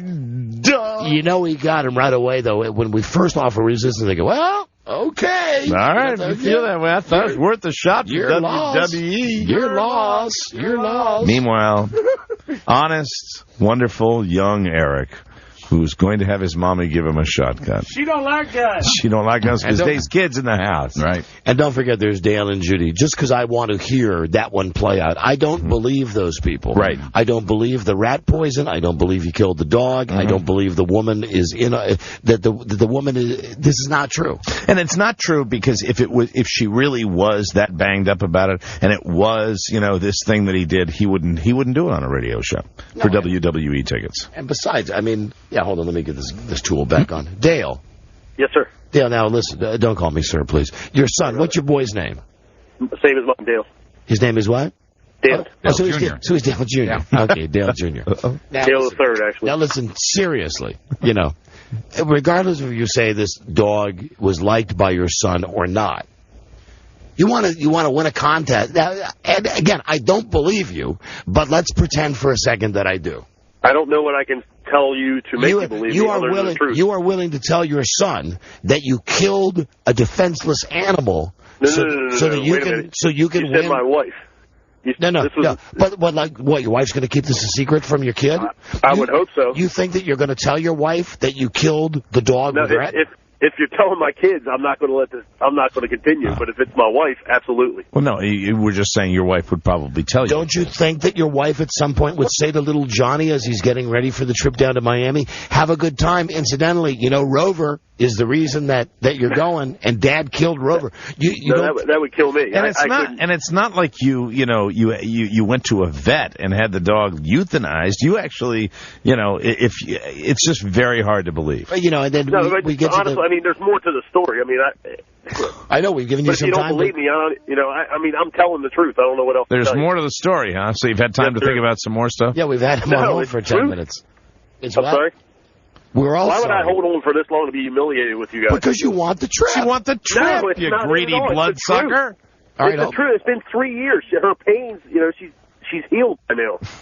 But once I tell her this and find out the new spin on it, she's going to be pissed. Is that the new part of the story that she's healed by now? I'm sorry? I'm sorry? Is that the new part of the story that she's healed by now? Listen, I'm going to leave this guy on the line. I mean, hey, listen, Dale. Hold on. It's like something that we go through, and when it's brought up, she gets mad at me again. We're going to call her when we come back from the break. Okay. Hold on a second. Thank you. Mike, I know you like the other guy, and the other guy deserves to win. But I mean, this guy is just... We had to play this out. This guy's just pissing me off now. I mean, really, come on. It's a 4-inch piece. It's a 4-inch cube of poison. Ready for the way that's going to sound? Well, he's listening, but they won't be able to modify it. Doesn't matter. Yeah. I killed a dog with a rat poison. You what? I love that dog. I can't believe you could be that cruel. You can't tell our boy about it. Well, I'm gonna. Well, I'm fixing to. Why? They all kind of go like that. And then we'll get the trip, and we'll go to Bob Evans. Hey, now, say a dirty word so they have to hit the delay. That'll really sell it. Say you F-head. Delay. Go ahead. Delay. Okay, we'll start with him. Then we'll go to the guy with the shotgun. Very good. Of course, we got 8,000 other guys on the telephone. Stay right there. We'll be right back. This is the Don and Mike Show. Don and Mike on the edge, 1550. And I tucked the butcher knife and put it up to her neck. I said, if you want to live to see tomorrow, you better start frying them eggs a little bit better than what you're frying. I'm tired of eating sloppy, slimy eggs. The Don and Mike Show. Tell me about it, dude. They like to talk, and you like to listen. Don and Mike. Thank you, dude Walker. All right, let's see what we can do here. We're going to start with Dale. Dale and Judy. And his wife, the actress, or his sister, or his mom, whoever it is going to pretend to be whoever he's doing this sketch with. So let's call her now, and Robbie will have to get the permission to put her voice on the air. Mike? Hi, Rob. Thanks for dinner. It was great. Hey, my pleasure. I know that Don and Buzz and Gail and Bill, we all had a good time. That's great. I appreciate that. You got it? Glad you enjoyed your orange roughy. And again, her name is Judy. Right. Judy. Judy in disguise. And Dale, right? Yes. Right. And don't forget Dale Jr. Dale the Third. Oh, well, an answering machine. Oh, what a shame. That's Dale Jr. we're talking to. Dale the Third is the son. Hi, Judy. I was calling on behalf of Dale. If you're there, pick up. Pick him up. Okay, hold on. Hey, Dale. Judy does not appear to be there. She just called me on my other phone here. Oh, she did. You want me to give you her cell phone number? Oh, she just called you. Hold on. Yes, give that number to Joe, please. I didn't want to click over. Okay, hold on. Give that to Joe. Yeah, didn't want to click over. All right. What does that mean? He didn't take the call, he says. Oh, I got you. You know, this could be a new part of the lie. It could be a strategy that they came up with during the commercial that Judy was allegedly listening to the show and is shocked and outraged about the death of Beethoven or whatever the dog's name is. Snuggles. Lady. Lady. What was Casey Kasem's dog? He was a little dog named Snuggles. That's what I just said. Okay. Oh, sorry, Mike. He was a little dog named Snuggles. There we go. Robbie? Calling the actress known as Judy. Judy Jetson. Hi, Don. Hi, Robbie. Thanks for that. Oh, you know, I should take this moment out to say, speaking of Judy's, my wonderful sister-in-law, Judy's getting married this weekend. Oh, yay! Congratulations. Congratulations, Judy. And I love you, and good luck, Judy. And is she doing it the right way? Now, first off, she's getting married on a Sunday, which is screwy during football season. Yes. Yeah. But what's great about the fact that she's getting married, the service is at 11. Right. The service is at 11 on Sunday morning, and they've timed everything, so everybody will be gone and done by the time the Ravens-Jets game starts. How awesome is that? You got to love this in a marriage, that's their priority on wedding day. That's good. More so with John, her fiancé, than her. Right. That he said, okay, we can get married on Sunday, but everybody's got to be out by 4 o'clock so they can watch the Ravens game. Oh, that's good. Plenty of time for a nice reception. Rob? Voicemail. Voicemail. Dale, voicemail. Man, I don't know what to do. She just called me from the house, so I know she's there. From the house. Are we going to play that game again? All right. There's no game, but let's play that. Let's play that game. Hold on just a second. From the house. That's the 4. Did she not answer? I asked her to pick up, but she didn't pick up. That's the 410 number, right? Yes. Okay, Rob, that's line 3. In deal. Hi, Buzz. Hi, Rob. Oh, hold on. All right, this will be your last chance now, Dale. And please be honest with us. What happened? Did she not want to go through with it?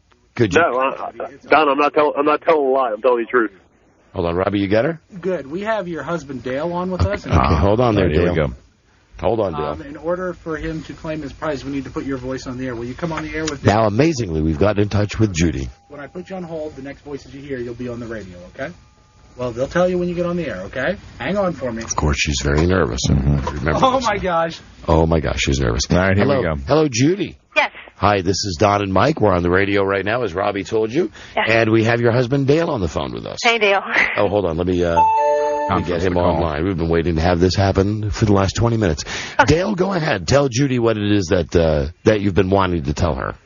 Well, you know JD, the dog we had, right? Yeah. Hold on. Listen. Maybe you can understand the clicks and grunts that your husband speaks with, Judy, but we can't. Dale, you're going to have to slow down and speak a little more slowly so we can understand. All I heard was, you maybe need to click JD. Right. We had a dog named JD, and was my wife's dog. JD meaning Judy and Dale. And you remember how he died, right? Yes. Judy, how did he die?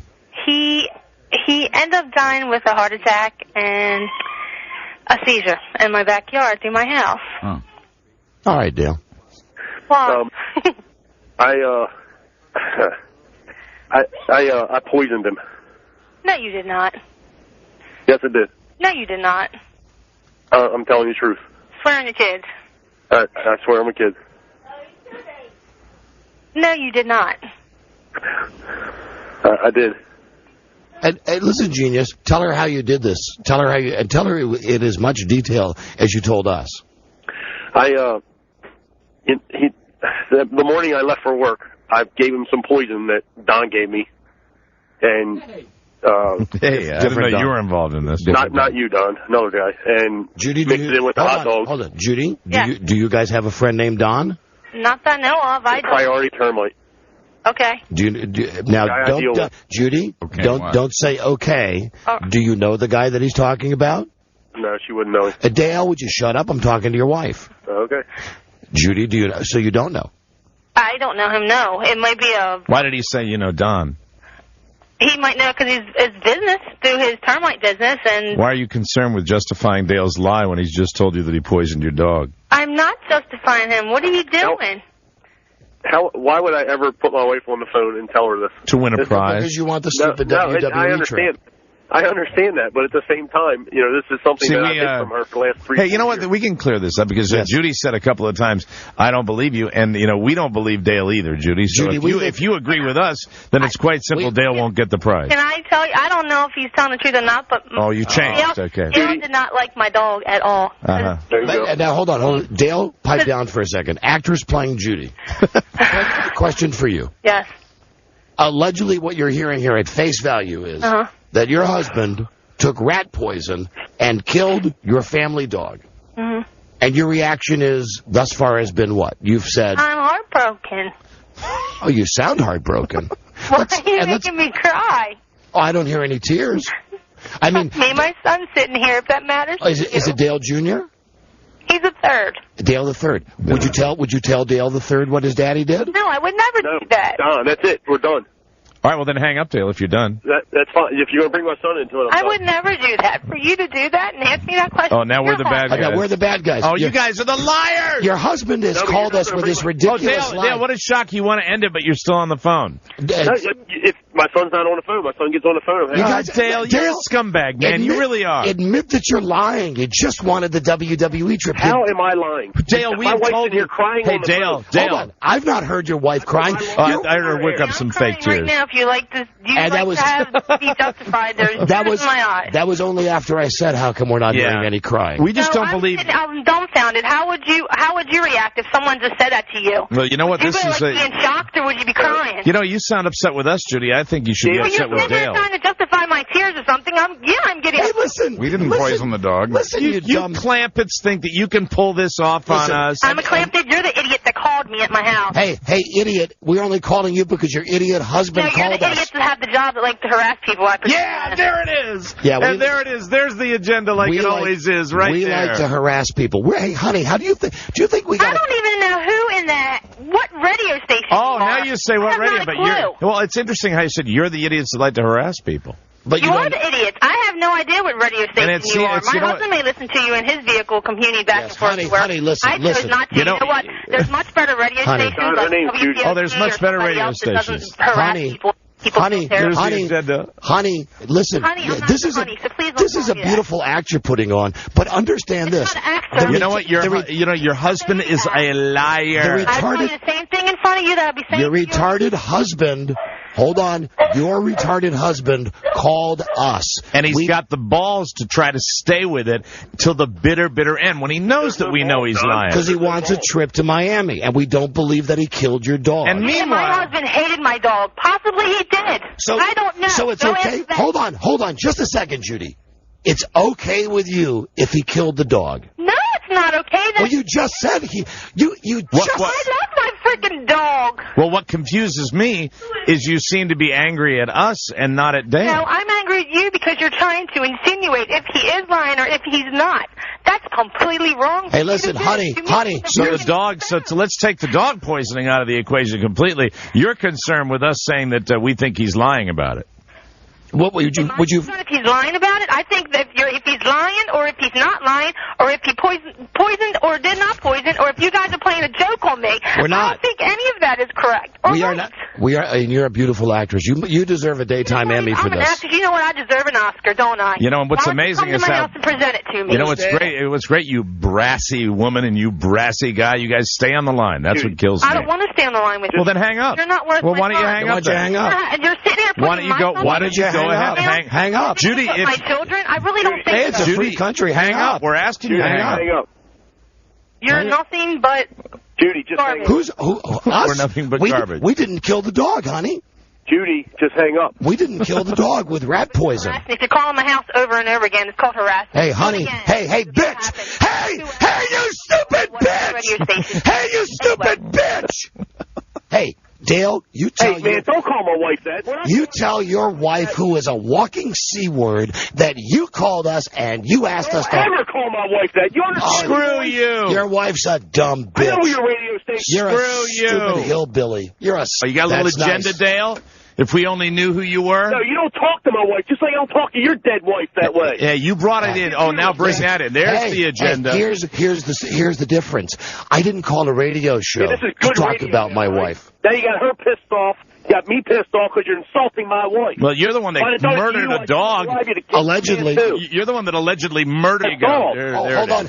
You know what he just said? We're not talking about an effing person. We're talking about a dog. Yeah, nice dude. You got me pissed off. Nice. You know what I'm going to do, Dale? You got us pissed off. Hey, Dale. I'm going to send a nice letter to your son, and I'm going to sign it Santa Claus and the Easter Bunny. The letter will go as follows. Yeah, keep it up. Dear Dale Jr., your daddy is either an idiot or a dog killer. Signed, Santa Claus.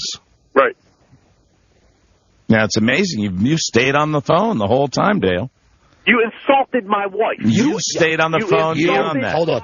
You insulted us by calling with a stupid lie. Yeah, and you know It's not something? a stupid lie. Would I go through this bull BS? Yes! Yeah, because you want the tickets. Yes, because you think you're smarter than we are. Miami. You think I can't go to Miami. You think you're smarter than we are, Dale, and No, you're I not. can't go to Miami. I don't want these stupid freaking tickets. Oh, now you don't want the tickets. Good. Then we're all set. Then we're square. Then we can. Then we're done. Then we're done. I'm not taking my son to Miami. I thought it was here somewhere local. That's you the hell right. out of me. It's not a lie. Believe what you want to believe. I'll see you at the pet cemetery. Okay, Dale? All right, Dale. Then. Now, Dale, can you hang up this phone without saying F you, which I just had to delete out? No, it's plain and simple. I mean, you understand English, don't you? You know what? After all this that you've been through, Dale, you know what I really think? I mean, because we have all this shouting. I don't care what you think of me anymore, Don. I listen to you that's guys Mike. every This single is day. Mike. The last This is thing I Mike want you to talking. do is insult my wife. Hold on. Hey, stupid. Let's talk seriously for a second. Insult me all you want, but you're not going to insult my wife. Hey, dummy. You know who insulted your wife, if you want to take it like that?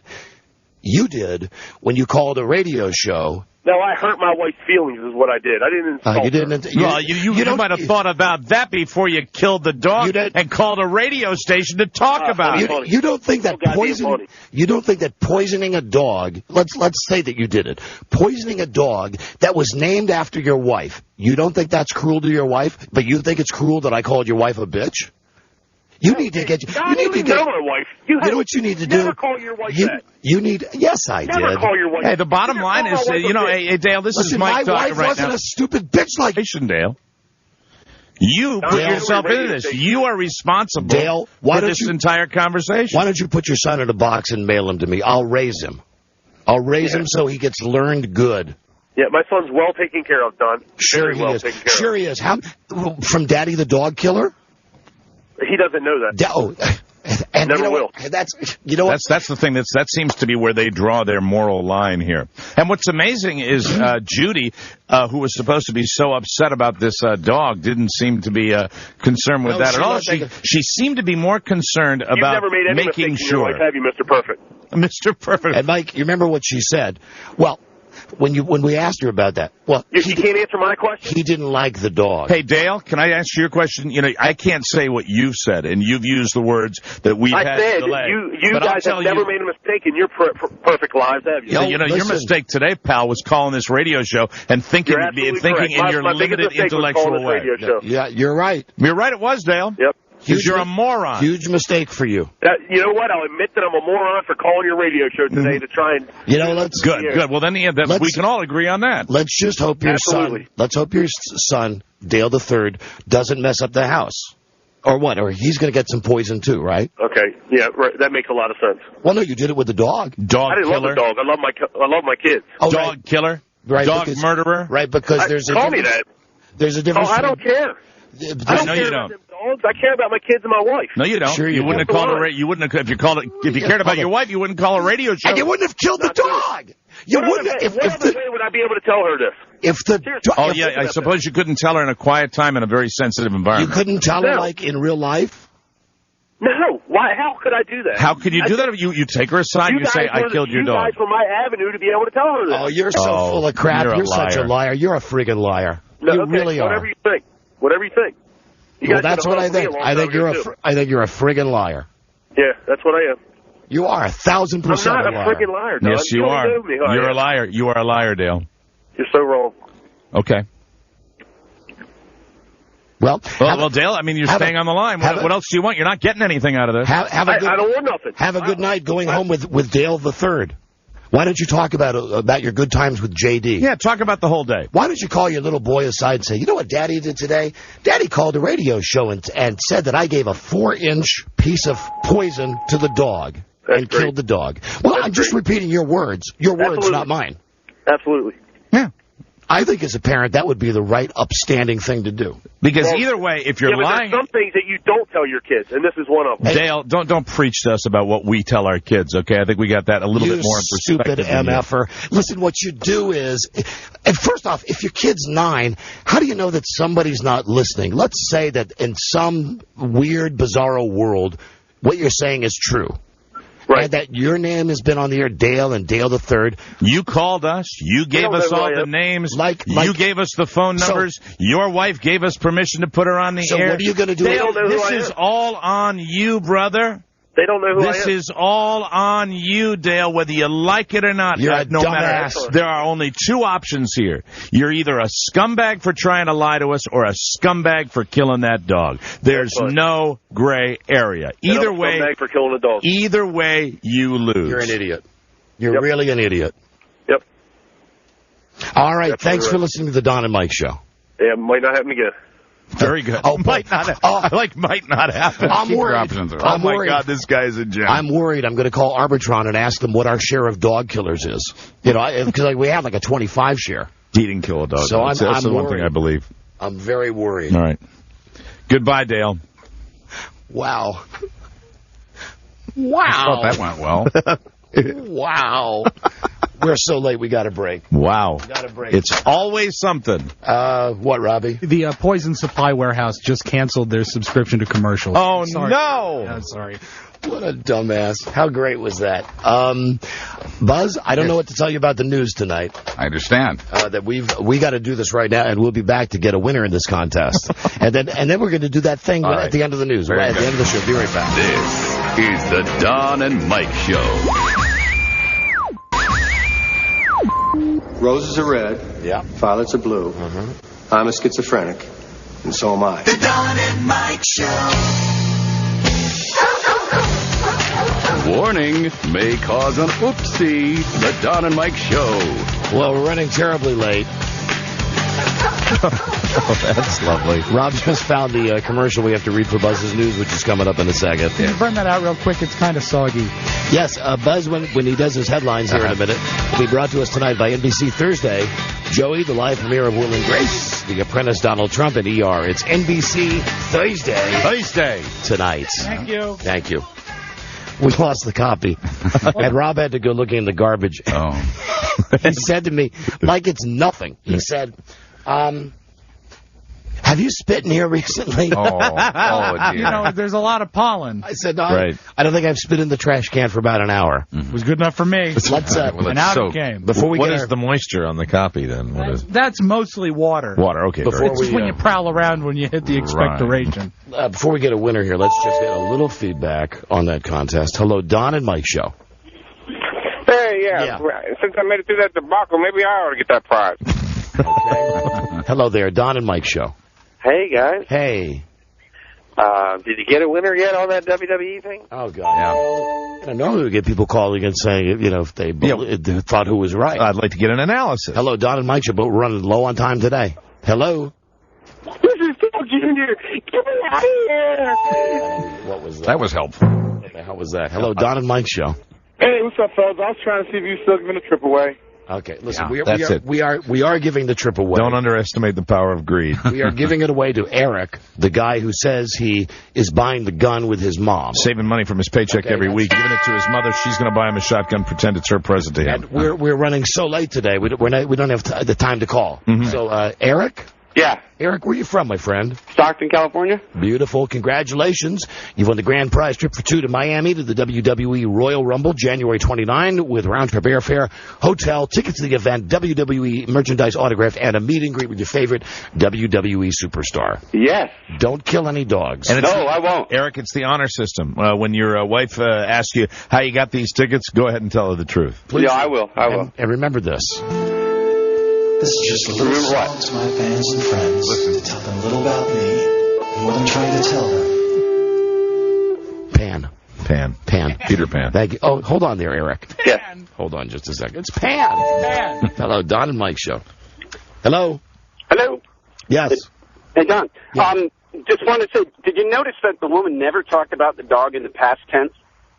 Yeah, and also I noticed, now it's possible they had more than one, but I heard a dog barking in the background as well while she was on the telephone. And Buzz says he heard something in the background, too, from that I thought guy. I heard a police radio at one point, but it could just be me. Thinks Dale might have been a cop. A lying cop? That's amazing. Hello, Don and Mike show. What was I thinking? That never happens. No. Hello? Hello? Yes, you're there. Hello? Don and Mike show. Hello?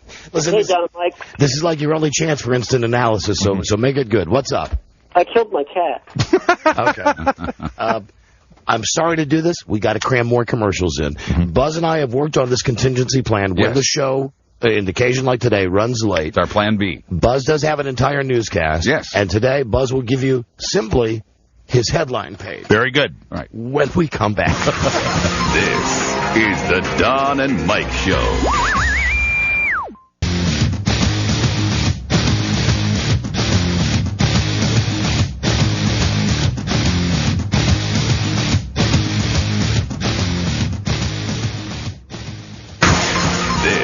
Is the Don and Mike Show. What's the word from Planet Crackpot? The Don and Mike Show. Radio Joggernuts. Don and Mike. Now, Buzz and I have discussed this at a time when we're in a crunch at the end of the show. Right. We're now going to go to Buzz's entire newscast by him simply reading the headlines. I just wanted to tell a quick story first. And now here's Buzz. I can do this in a minute or less, and I don't think it'll spoil anything when these stories may come up in the coming days. Here they go. Scope's monkey trial continues. Do not call list, not working so well. We're not paying our credit card bills on time. Indiana man falls asleep while siphoning gas. Gap widens between rich and poor. FEMA made a bad deal with cruise ship lines. Is the Red Cross a money pit? 500,000 square miles of Arctic melted this year. Pentagon reneges on plans to pull out of Iraq. Delay down, frisk to go. People start trusting the media again. Walmart accused of denying lunch breaks. Walmart cuts down trees, wins Arbor Day award. Jury to peek under judge's robe for penis pump. And battle over photos of sexed up teacher's Daisy. And finally, Florida school students allow students to swear. Bravo! Look at that. There we go. Bravo. And you know more than you did before we did the list. You've got, now look at you. Yeah. Look at you, Mr. Time. Yeah. You've got all the time in the world. Any of those you wanted to hear? No, I'd like to talk more about the rat poison. Oh, yes. Is there more? Well, we'd have to call Dale back. Also, you should be advised that tomorrow we have front row seats for the Rolling Stones that we'll be giving away. Oh, my God. We're actually, Beth Anne tells me they're like seats that are built in to the stage where you're actually part of the show. It's not like that Sammy Hagar thing, is it? No, it's not like Cabo Wabo where we're up in those stands that were like ready to fall down at any moment. Be sure and kill your dog tonight if you want to win. Do you have access to the defibrillator? Hello, Mick. These are great. And Buzz, you're reading my mind. That's right. So everybody, if you want to win these Stones up front tickets tomorrow, what you got to do is go buy your rat poison tonight. That's right. Okay, Buzz. Yes. And finally, don't you have... Yes. Yes, I do. Oh, hold on a second. I thought you guys went over this. Well, we did. Well, and we still have time to spare. Well, no, now we don't. Okay, now I've wasted. I've pissed that time away. That's what I call a tease. What did you tease? All of them. Well, that's right. All the stories were teased. There's more depth to all of those headlines that he gave us. We don't have time for it. Yes. Well, someday we will. Finally. Well, hopefully tomorrow we will. Yes. On this show. Finally. We did that already. He says he doesn't have time for that. And you said there was no time anyway. You do your funny story. Okay. You do have time for that. They no longer suspend good students from a high school in Boca Raton, Florida, just for swearing. Sorry, we're out of time. I knew it. No, I'm kidding. I swear to God, I'm kidding. Now, which? Which is it? No, I swear to God. We have time, we don't have time. Doc's here, Doc's not here. You had time to do... What are you doing, Johnny? Well, we keep going whether he has time or not. We're going to run out of time. You had time to do the list of all of your headlines, giving the gist of the newscast. Right. Now you do have time for your feel-good. Okay. They no longer suspend good students from a high school in Boca Raton, Florida. Slow down. Just slow down.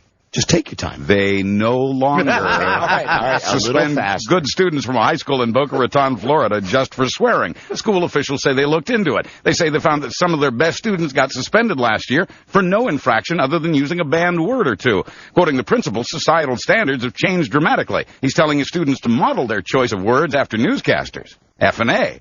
I'm Buzz Burbank on the Don and Mike Show. Sorry, we're out. No! So you had plenty of time there for your funny story. I didn't know that. You know, it didn't work out the way we planned, did it? I thought it went great. Yeah, it was fantastic. Where will dinner be tonight? We gotta go. Okay. Website, dynamitewebsite.com. Thank you for listening, everybody. We'll be back with a new episode tomorrow. Also the Friday favorite. We'll have our NFL show with JB, and we'll give away the first row tickets to the Stones tomorrow. Good day to you, sir. Good day to you, sir. Good day to you, sir. Good day to you, sir. You. I want to go home and watch television. Indeed. So we meet again. This is Sammy Davis Jr. saying, be kind, be nice, and I hope the next performer has the pleasure of having as nice an audience as you've been tonight. And let me leave you swinging. This is the Don and Mike Show.